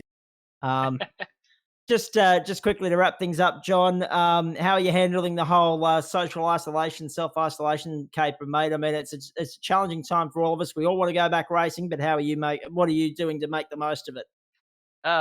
Sim racing, I guess. That's the main reason I got back into it. Is the second round of the TA2 series was cancelled. It was meant to be at Warwick 2 weekends ago. So that was canned. So I decided to get the sin dusted off, jump back on it, and do some laps, keep my eye in. Still not sure when we're going to get back to racing. We've got we're meant to be in Adelaide at the Bend in the end of next month, isn't it? Yeah, something like that. Which I highly doubt will happen. And then we're at QR in another couple of months. I think August. I'm hoping maybe by that time we might be able to run around. But I'm very keen to get back in the car and back to the track. Actually, if I'm correct, I think we've got you twice at QR this year, don't we? Yeah, our final round in supposedly, depending upon all the things that are going on at the moment. But yeah, the plan was the final round would be at QR again, which suits me. Being the points leader, a couple of tracks that I know very well would be great to end the season in. Yeah, of course. And of course, given the start of the season, mate, to end it on a familiar track will only be a good thing for you. Thank you very much for jumping in and having a chat to us. I'm going to let Nick have a chat too. I think Paul Nichols is online at the moment as well. Oh, good. Catch you guys. All right, Mr. Paul Nichols, how are you? How was that from a race control standpoint? Was there much to look at? Well, at this stage, Nico and gents, there wasn't a lot to look at. I think one of the cleanest races I've seen in TA2 so far, and they're very respectful. Major and myself, one of the other race control admin guys, we were saying during the race, it was amazingly clean. And I think we've got Glenn Postlethwaite here as well. Like the racing standard, I think, Glenn, you'd probably suggest was very high. Yeah, hey guys, how you going? Very well, Glenn. Congratulations, mate. Thank you. Yeah, it was very clean racing tonight. It was good fun. And from your standpoint, I know the boys will chime in and ask you a couple of questions in a moment, but from your standpoint, the race seemed to go faultlessly. You pitted at the right time. You led pretty much the whole way. It was only during the pit cycle and maybe the early portion of the safety car period where that changed. Good battle with Baxter off the restart, but then pretty much smooth sailing, just the way you like it. Yeah, it was a good race. I got off the line well. It was a bit easier with the rolling start as opposed to the standing start last week, so I was happy with that. And yeah, sort of picked the right time with the safety car, so I pitted a couple laps before that, and I took tyres in the pit stop, and I only had Kane in front of me, so that was. And yeah, just sort of had a bit of a go at him in the sort of opening lap and got by, so it was all right, and just tried to take it a bit easy from there. So. And how far were you getting the fuel to go in this particular race? I think I'm getting about 13 or 14 laps, but I sort of worked out I was just going to do 10 laps. Like before the race, I worked out about 10 laps, and then I was just going to sort of fill it up and then do the same again. Didn't work out too bad. Did the safety car help you with your fuel consumption there? Or you all pitted up, didn't you? Yeah, it's sort of hard with this car. I wasn't going to pit, and then I saw everyone else faking to the pit lane, so I just went straight in and got that little top up. Yeah, it probably helped a little bit. And did you take new tyres on in any of your stops? In the safety car stop, I didn't take tyres, and then I ran on those for a while, and I took a set in the last. Oh, fantastic! I wanted to have a good run at a lap time, so. Glenn, John was talking about tyre wear there. Was it a big factor for you in that stint between the safety car and when you eventually stopped to put on a fresh set? It wasn't too bad. I had a reasonable pace tonight, so I could push for a couple of laps, get a bit of a gap, and then hold, sort of just back it off a little bit and hold the position. That wasn't too bad. Beautiful. Nick, anything to add to that? No, well, like we said at the start, Glenn had the pole, and looks like he has the fastest lap, and he led most of the race. So I don't think there was too much doubt of who was where Glenn was going to be in the top 5 at least. So we might have to get you off the back of the grid on the next one. I don't know. I'll hopefully do that. I like passing cars. Hey, nothing wrong with that. Didn't have to pass too many tonight. And I was going to say, Nick, it was also nice to see that the commentator's curse didn't bite Glenn with your tip tonight either. Yeah, well, exactly. Yes. I tried not to do too much of that during the second race. So yeah, my apologies to people in the first race. But yes, That's all right. Was that including me, Nick? maybe watch a replay. Okay, I will. I apologize. No, fantastic. Yes, Nick. I was just going to say thank you, Glenn. That was awesome, fantastic drive tonight. I was just had to add in the first round to the point score, but it looks like you're a clear lead, and now in 3 rounds in. We'll keep that communication going, guys, and yeah, please share. All drivers, please share the links around, because each week we're building up, we're getting better and better, and I think even with the curtain raiser as well, that was a great, fantastic race to watch as well. So a lot of people doing double duty in there.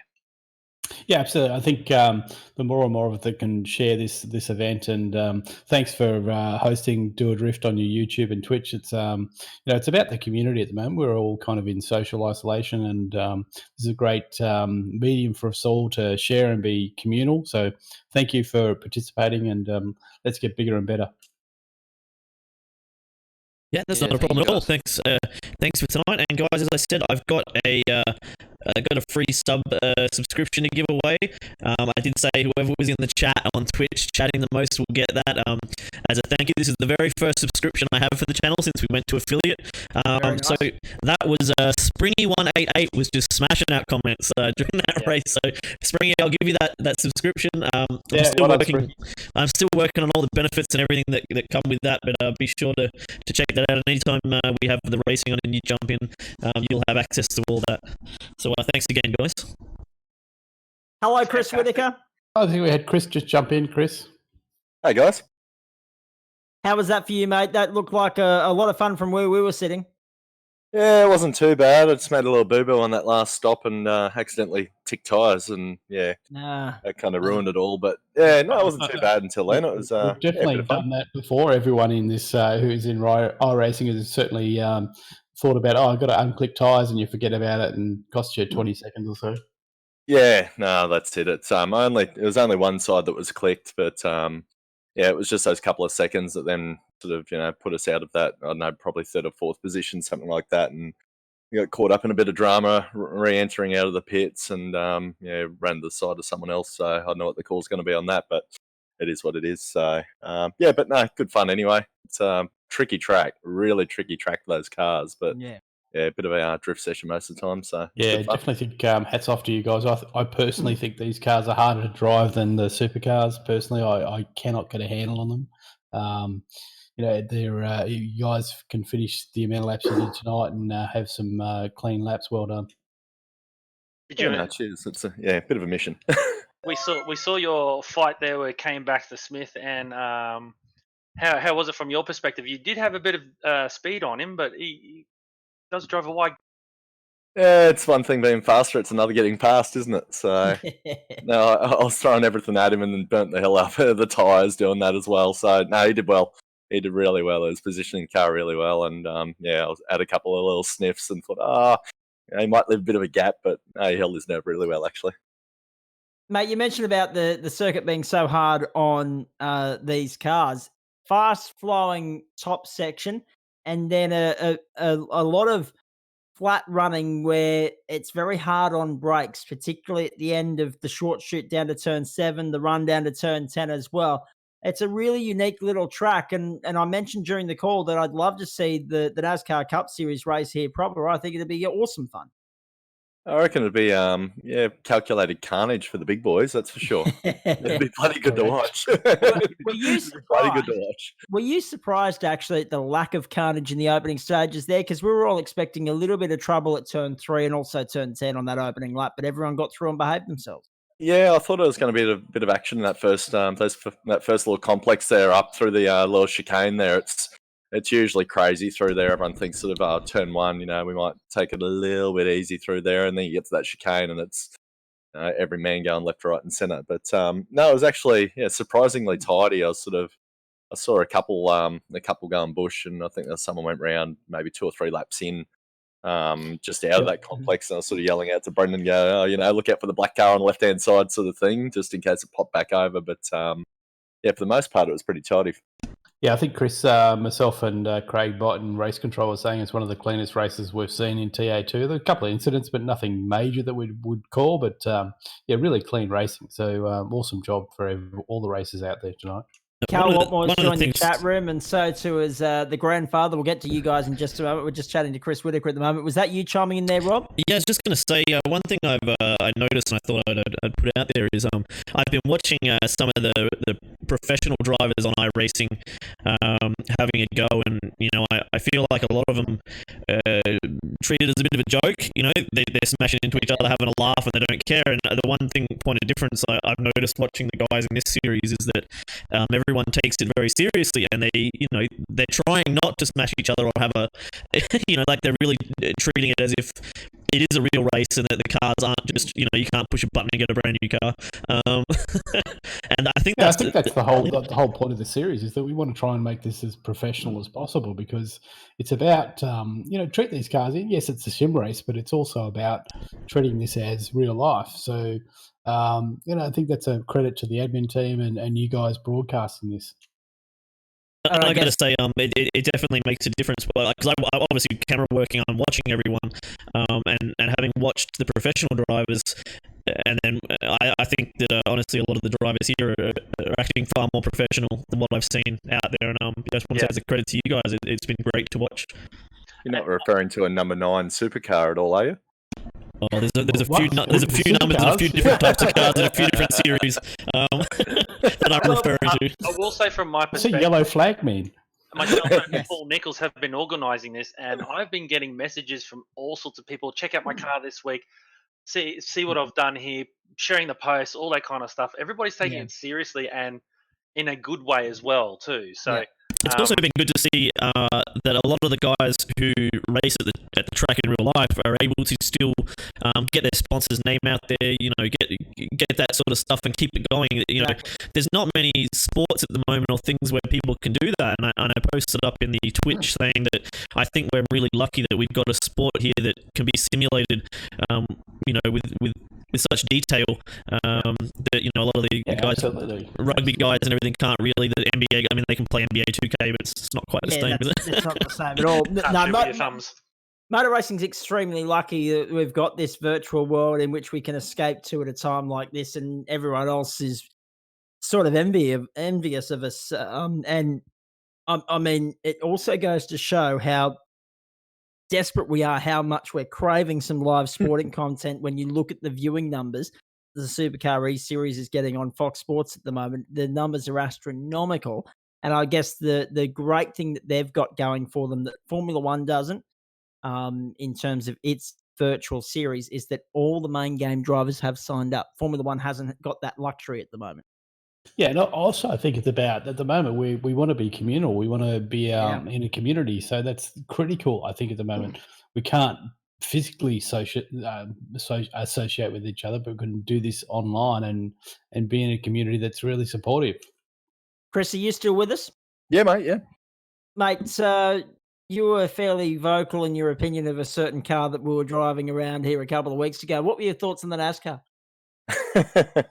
It was as I said before, it's a bit of a handful around here, but it's, I know there's a bit of an art to driving the thing. I mean, you look at Cal and Glenn in that race. Glenn in particular just drove away from the whole field. I think we just need to give him a rear grid penalty every single week to make it fair for everyone else. Preferably with about 10 laps to go or something like that. But, You there's guys a bit do of an know art to driving that this. you know that Cal drives our NASCAR at QR, right? Yeah. Yes. Yeah. for those viewing, Cal Watmore. We have a NASCAR at Queensland Raceway, and he takes it out for me to put on a bit of a show. We had a race last year, Race to Champions, where we put it out, and even Mr. Tetley himself came out, was hoping that the NASCAR would win, and I think Cal was doing his best to put it through the grid of cars without putting any damage on it. It's a bit of a collector's car. So yeah, bit of information for those watching who aren't familiar with that. That was a lot of I fun. got a question for you, there, Chris. What Yeah. have you got in store for the paint job for next week? Because I'm saying on the telecast that you had a different paint job every week, and this one has been the best so far. I should give you 10 points just for the paint job, but is there anything you can allude to for next week, or you don't know yet? I've got to admit, for the one tonight, I didn't create that. That's just stolen straight off Trading Paints. So, yeah, we'll have something sorted for next week. There'll be a nice little surprise. We don't want to give too much away, mainly because I got no idea what I'm going to do. But that's I'm waiting to see who's going to turn up with the big Fig Newton sticker across the front windscreen. Well, there we go. There's some For any ideas. Talladega Nights fans out there. Get to it, ladies and gentlemen. I want to bring in Callum Watmore, mates. Well done, second tonight. You've done a lot of things in your time, but we know you as a NASCAR fanatic. You must be in your element at the moment, driving these things on iRacing. G'day. How goes it, Zach? And, Very well, mate. Guys. Thanks for having us on. That was a lot of fun. It looked like it. Yeah. I thought I was quick driving these things until Glenn came along, and he's just totally set the pace. Redefined what fast is, and credit to him. He's on another level. Does that mean you've got to work to step your game up for the next round? I think I'm doing the best a human can, and he's beyond that. So. Alien, yep. Yeah, alien, exactly. That was a lot of fun. I've had 2 shocker weeks where I just got caught up in a mess, and I wasn't happy, but really happy with how that race went. And I changed my approach. I didn't practice, hours like I did for Summit Point, which backfired on me. This one, I've driven probably 5 years ago in the V8s on this thing, and I just love the rhythm. And without practicing too much and burning myself out, found a good rhythm and was actually pretty close. Within half a second, I think, in practice of Glenn's fast lap time. So that gave me some hope. And the race was really fun. Chris, I think, we were both trying to fuel save a bit, and the fuel calculator was sort of telling me I was doing a good enough job, but then every time I'd look back at it, it told me I was doing not enough of a good job to actually make it to the end. So Glenn made the call and pitted first, and I thought I was sort of hoping Chris would be able to save it, because with a 20-second gap back to me, you might have been able to really just roll around, probably losing 3 or 4 seconds a lap, and still would have been on the podium, Chris, I reckon. But exactly what I thought too. I had an issue as we're going to the grid. Caps just decided to lock up on me, so I had no fuel calculator. We're trying to do it on the fly. So I think if I had that open, I'd probably I would have had a crack at it, I reckon, of trying to make it the whole way, because I didn't on that second little splash there. I didn't even fill the tank or anything. Then so we end up needing that third splash and dash, but it is what it is. It's easy to say that now, isn't it? But I accidentally clicked tyres as well, Cal. So I lost a bit of time on that last pit stop. I actually have a question for all the drivers here, Chris, Callum, and Pozzie. Do any of you guys have anybody else jumping in and spotting, a bit like the Dale Juniors of the world with the NASCARs, or the Scotty McLaughlin's getting his race engineer in? Personally? And in this race that we just had? Personally, I just close my eyes and hope for the best. If there's smoke, just hold it flat and pray. So that's the secret. I've got a bloke by the name of Jim on crew chief that I use. That's about it. All right, so not a real person. Yep. No, Cal? not a real person. I would love a smart person with a calculator to sit next to me and crunch the numbers, but nah, not that lucky. I just look at F4 and go, oh, Fair enough. lift Fair enough. throttle a Yeah, bit, same here. lift and coast, and Yep. turn the You ignition never off know. and all that. I actually think the first person to get someone in to do all that, I reckon they'll actually get to the front of the field pretty quick, smart. But we'll see. We'll see what happens. Yeah, I was going to say to get that, you might be in debt a few six packs if you actually succeed because of the help of a spotter. But we'll see how creative we can get as iRacing continues here in the Gentlemen's Club. Hey, question to all three of you. Paul mentioned it earlier when he was in the chat window. He's since left. The fact that everyone is racing so cleanly, even though it's a virtual world, even though there are reset buttons and all that sort of stuff. When you get into the zone, are you treating it like a real deal, or are you mindful that the damage bill isn't as hefty if you come unstuck? Yeah, I'll go. Yeah, well, these cars really don't reward being overdriven. The gentler you drive it and the gentler you treat the tyres and brake nice and early, it pays off in the end when you're not scuffing them. You know, you can hear the tyre noise in the speakers. So generally, when you're at the point where you're sliding and making mistakes, you're slow. You're killing your chances if you're doing that. So they really reward, focus and yeah, you got to rein it in a lot driving these things, or you're just working against yourself. Chris? Sorry, I had it muted. I didn't realise. Oh, okay, that's all right. No, mate. I'm talking. I'm thinking, why is that not flashing? Don't worry about that. I'm talking. I'm thinking, why is it not flashing up with my name on the screen? What's this doing? If you see the start of any of my streams, I think usually for about 30 or 40 seconds I'm talking to nothing, and then I realise my mic's on mute every time. So that's a classic Doadrift maneuver right there. I'm not You are a alone, serial offender, Robert. Yes, I'll learn one day. That's it. Anyway, Chris, back to you. Yeah, look, I got to agree with what Cal was saying. Like, it's very, very easy to overdrive these things. So, in saying that, but let's be honest, it's still a sim. If there's an opportunity to lick the stamp and send it, well, I'm going to have a crack, that's for sure. So, but it's not. It's if it's a lick the stamp and just take someone out, well, different story. But if there's a chance that you can pull it off cleanly and put a bit of action on for the TV screen, well, why not have a crack and see what happens with it. Mate, I was really enjoying your battles there in the middle part of that race when you were fighting for third, not once but twice in about consecutive laps. It was really good to view. The only thing I will say is, after seeing the supercars at Monza last week, I was really glad that was an online race, because that would have been about $10-15 million worth of damage. Their pile up in turn 4. That was just incredible stuff. What about you, Glenn? Your thoughts on all of that? Yeah, I'm a pretty hard racer, but like I like to try and do everything as realistically as possible. So like I heel and toe in the sim, and I try and race how I would race in real life. So I'm an aggressive driver, but I always try and be clean. But yeah, if there's a gap, I'm always going to go for it. Fantastic stuff, and I mean, you proved again tonight that you're a serious racer. I mean, what was it, 15 seconds in the end? You were cruising to the line so very, very comfortably. Thoughts on the upcoming tracks? I mean, we don't know what they are, but have you got any preferences, Cal and Chris? I know we asked Glenn the question earlier. Let me see. I don't actually know what's up next, but I think Watkins is coming up, which is a regular series track. I've got experience there. It's a pretty simple puzzle to put together. Like there's only 3 or 4 crucial corners, so it always develops good racing with your drafting and that sort of thing. And the whole field can pretty much get around the track, which is a good thing. Any favourites for you, Chris? And sorry, Glenn, I didn't actually ask you. I asked John McLaughlin, so we'll come to you in a moment. Chris? Yeah, I'd like to see Road America. I'm a big fan of Road America. I think there's too many people that don't like that, but I'd love to have a Darden around there, or maybe even Suzuka. Suzuka's always been one that I've sort of clicked with, but might just be a wee little bit too tight for these heavy lumps of metal.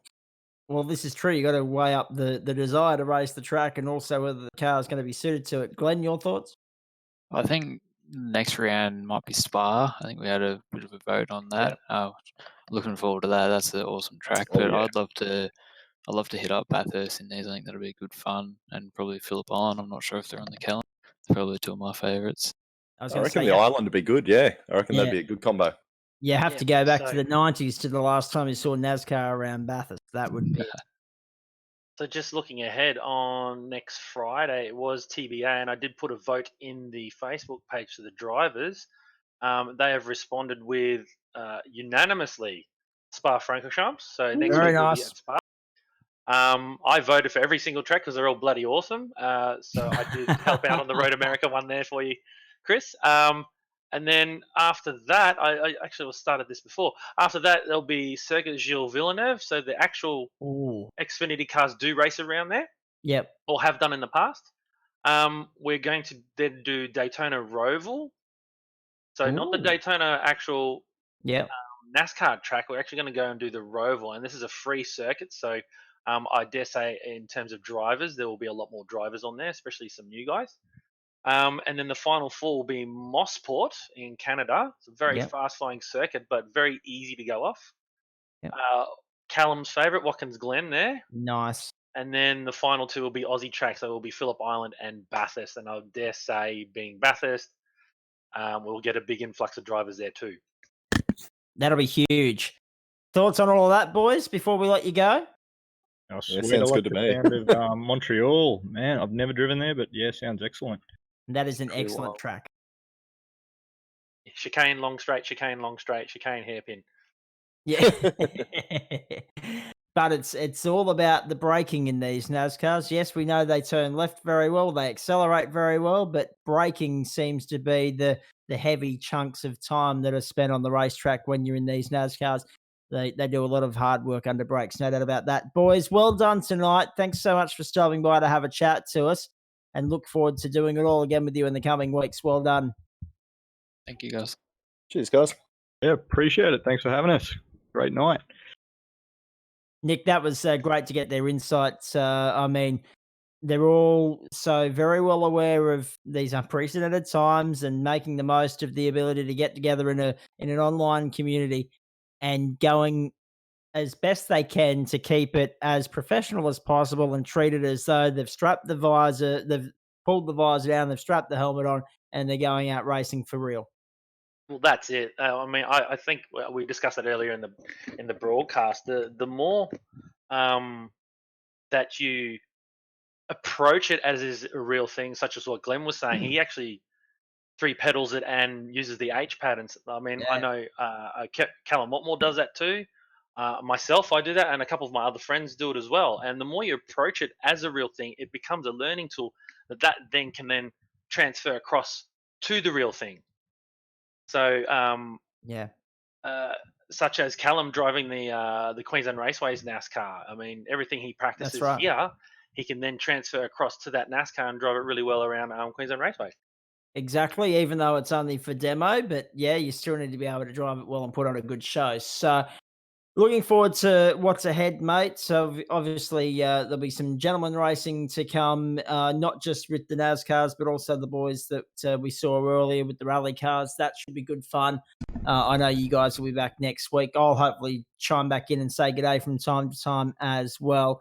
Road Atlanta delivered a great race. I think of the circuits you've mentioned there going forward, obviously Bathurst will be a standout. I think NASCAR around Phillip Island will catch a few eyes as well, but also Circuit Gilles Villeneuve, as you mentioned, the race around there. Watkins Glen, Motorsport in Canada. I mean, that's more familiar with the United Sports Car Championship racing probably than it is NASCAR, but it'll turn on a great show as well. So with all the circuits we've got, we've and I actually must admit I really like you guys in the selection of the Roval, the United Sports Car Championship Rolex 24 circuit at Daytona. That'll be a sensational race too. Yeah, well, you still use the four corners that do make up the oval. It's just you jump off it, do a couple of hairpins, jump back on again. So and it'll that still eliminates. feel like it. Go on. Sorry. Yeah, I was going to say that probably eliminates one of the elements we like about racing at Daytona, and that's the drafting and the dicing. But and the big one. And the potential for the big one, so even more disappointment. But that, I mean, that's okay. We're not here to crash. We're here to race. the fact of the matter is it'll add a nice little challenge to everyone, just being able to master that infield section, because that is, on a circuit like Daytona, what will make and break the lap. Exactly. Right, Just mate, I'll let you wrap things up. change of gear here. Who was your driver of the night between the two races? Oh, geez, that's a challenging one. You've got to give it to Posy, haven't you? I mean, that was a dominant performance from first until last. You tipped him, Glenn Postlethwaite, in the opener to the NASCAR race there. He cleared out. He smashed them. As Callum said, I thought I was quick, but Glenn's reset the benchmark for us. And I think you've got to watch Glenn going forward. That was a superb drive. I mean, honourable mentions to Whitaker and Watmore and even Darren Whittington in the earlier races. I think Whittington said that he's looking to get into the NASCARs as well. He couldn't quite register in time for tonight, but I think he's looking at doing double duty in the next rounds. So that'll be something to look forward to, and hopefully he watches that fuel gauge a little closer. Exactly right, and I think in all of that, I mean, you got to give honourable mention. I know he's just jumped back into the chat to Paul Nichols for his dirt cross work in the previous race at Lime Rock Park as well, but. I think if I was to give a driver of the night, it'd have to be Glenn Postlethwaite. That was a stunning performance and a dominant drive in the NASCAR race we just saw there. Very cool. Robert, to you? Totally agree.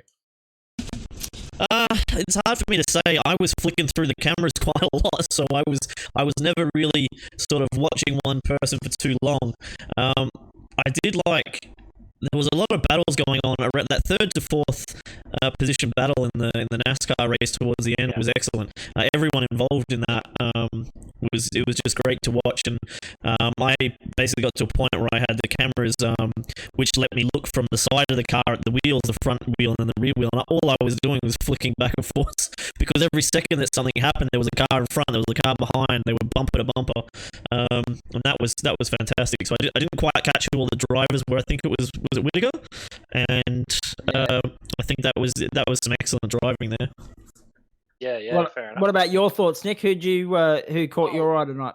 Well, obviously Glenn leading from pretty much the front, but I have to say that there was a couple battles around, especially Chris's driving in that after the restart. Yes, there was some really great door to door. I think they touched once in the whole part. Time right at the very end of the battle. Yeah, exactly. And the other battle that really did catch my eye, this is just in the NASCAR side of things, was the Queensland battle, Chris Whittaker, Sam Collins, and Alex J. John. So for the Queenslanders, obviously, because the Victorian one.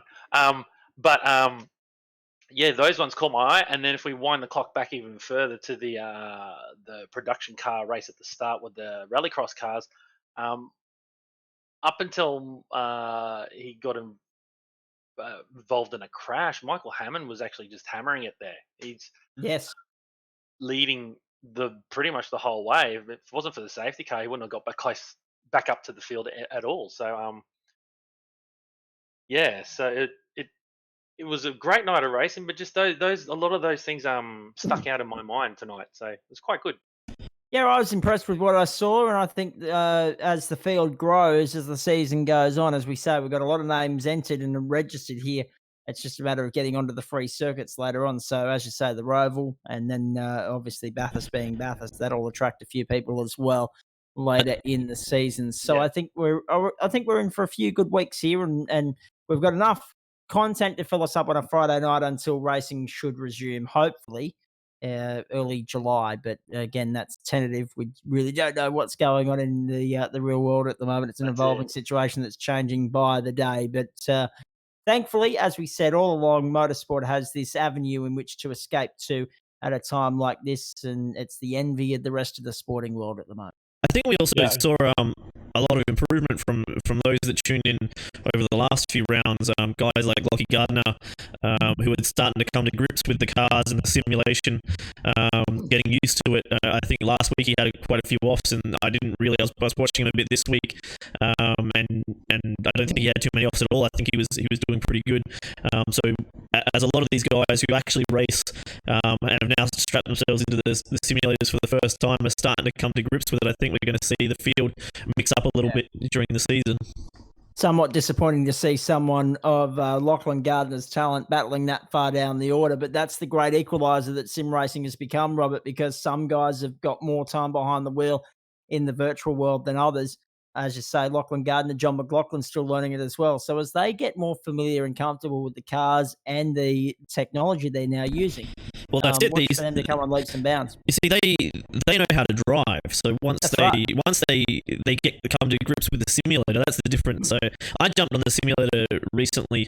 I've just got into it, so just having a go, and even trying to drive an MX-5 like a normal car, just drive it around without sliding off into a wall. It's very difficult when you first learn. Like, I know how to drive a car at 50, 60, 70, 80 kilometers an hour. It's not that hard, but the simulator just feels different, and you end up sliding all over the place. So learning how to do that it takes a little bit of time for your brain to adjust. It's a really important point for people that are going to jump into iRacing. There's lots of people joining iRacing at the moment going, I want to do V8s. Seriously, they need to start in the lower classes and learn the craft before they jump into V8s. Exactly. Oh, absolutely. Excellent piece of advice. The licensing system, the racing system, you got to earn your stripes before you can move up. And another little plug there, if you want to see what they're talking about, I've got a video on the YouTube. Look up Doadrift, and you'll see we did a V8 supercar race with the 2009 Falcons a couple of weeks ago, and I stepped up straight from an MX-5, and I can tell you it was nearly impossible to drive. It was. I think I rode off about 17 cars in that one race, so very difficult. Tell everyone what I thought of the car, or. No, let's not go there. Let's not go there. It's a family program, Chris. Although I will say this on Rob's behalf, comical, because I was watching his Twitch feed for the entire duration of all of that. Yes, it was the 2009 Commodore POS, was it not, or the Falcon POS? Is that right, Chris? Well, there's no such thing as a Falcon POS, but it was a Falcon that we were. Yes, we were driving. Falcon's an excellent car. Yes.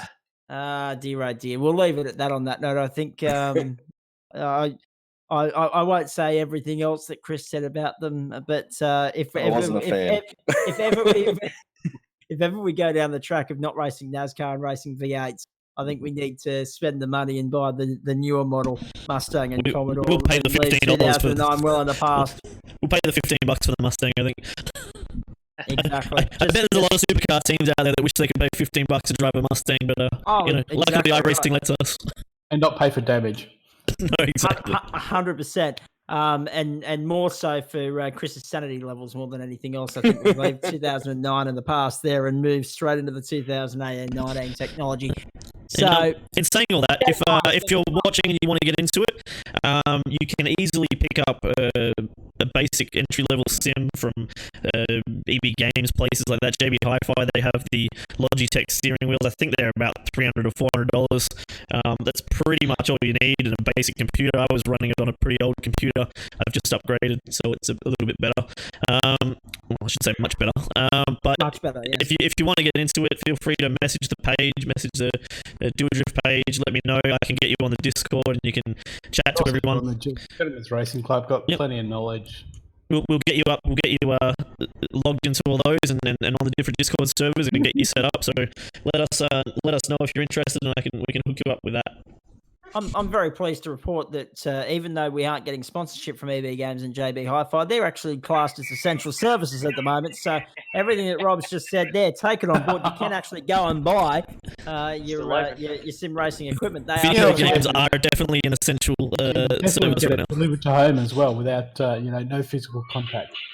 Well, this is exactly right. No, it's not hard. Look, if you're needing to build a computer or something like that for it, I'm more than happy to help you with that. And if you don't know anything about computers, I'm more than happy to pass on the info or help you pick out what parts you need depending on your budget. So, and I'm sure most of the other guys are as well. So if you jump on the servers, the chat rooms, we can set you up with that.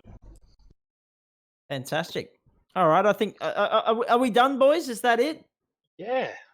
Nick, I'll throw it back to you to wrap up then, mate. Well done. Yeah, so this broadcast was brought to you today by Doadrift. I'd like to thank Doadrift for helping us out on the broadcast. Yourselves too, Zach. It was My pleasure, mate. The racing was brought to you by the Gentlemen's Racing Club in association with LJ Hooker Gaindar and Central Coast Subaru, guys. Other than that, I think that's it. We're out. Thanks, boys. Awesome job. Thank you very much, guys, and we'll see you next Friday. I believe we'll be kicking off about the same time, isn't it? That was 6:30 for the production cars, and then following around about 8 o'clock race start for the TA2 NASCARs. That's it. Correct. All right, have a good one, guys. We'll see you next time. See you, folks. Thanks, gents. See you guys. See ya.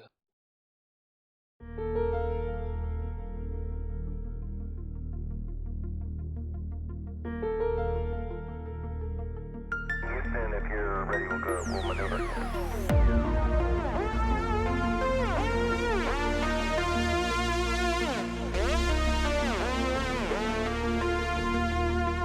Reaching out.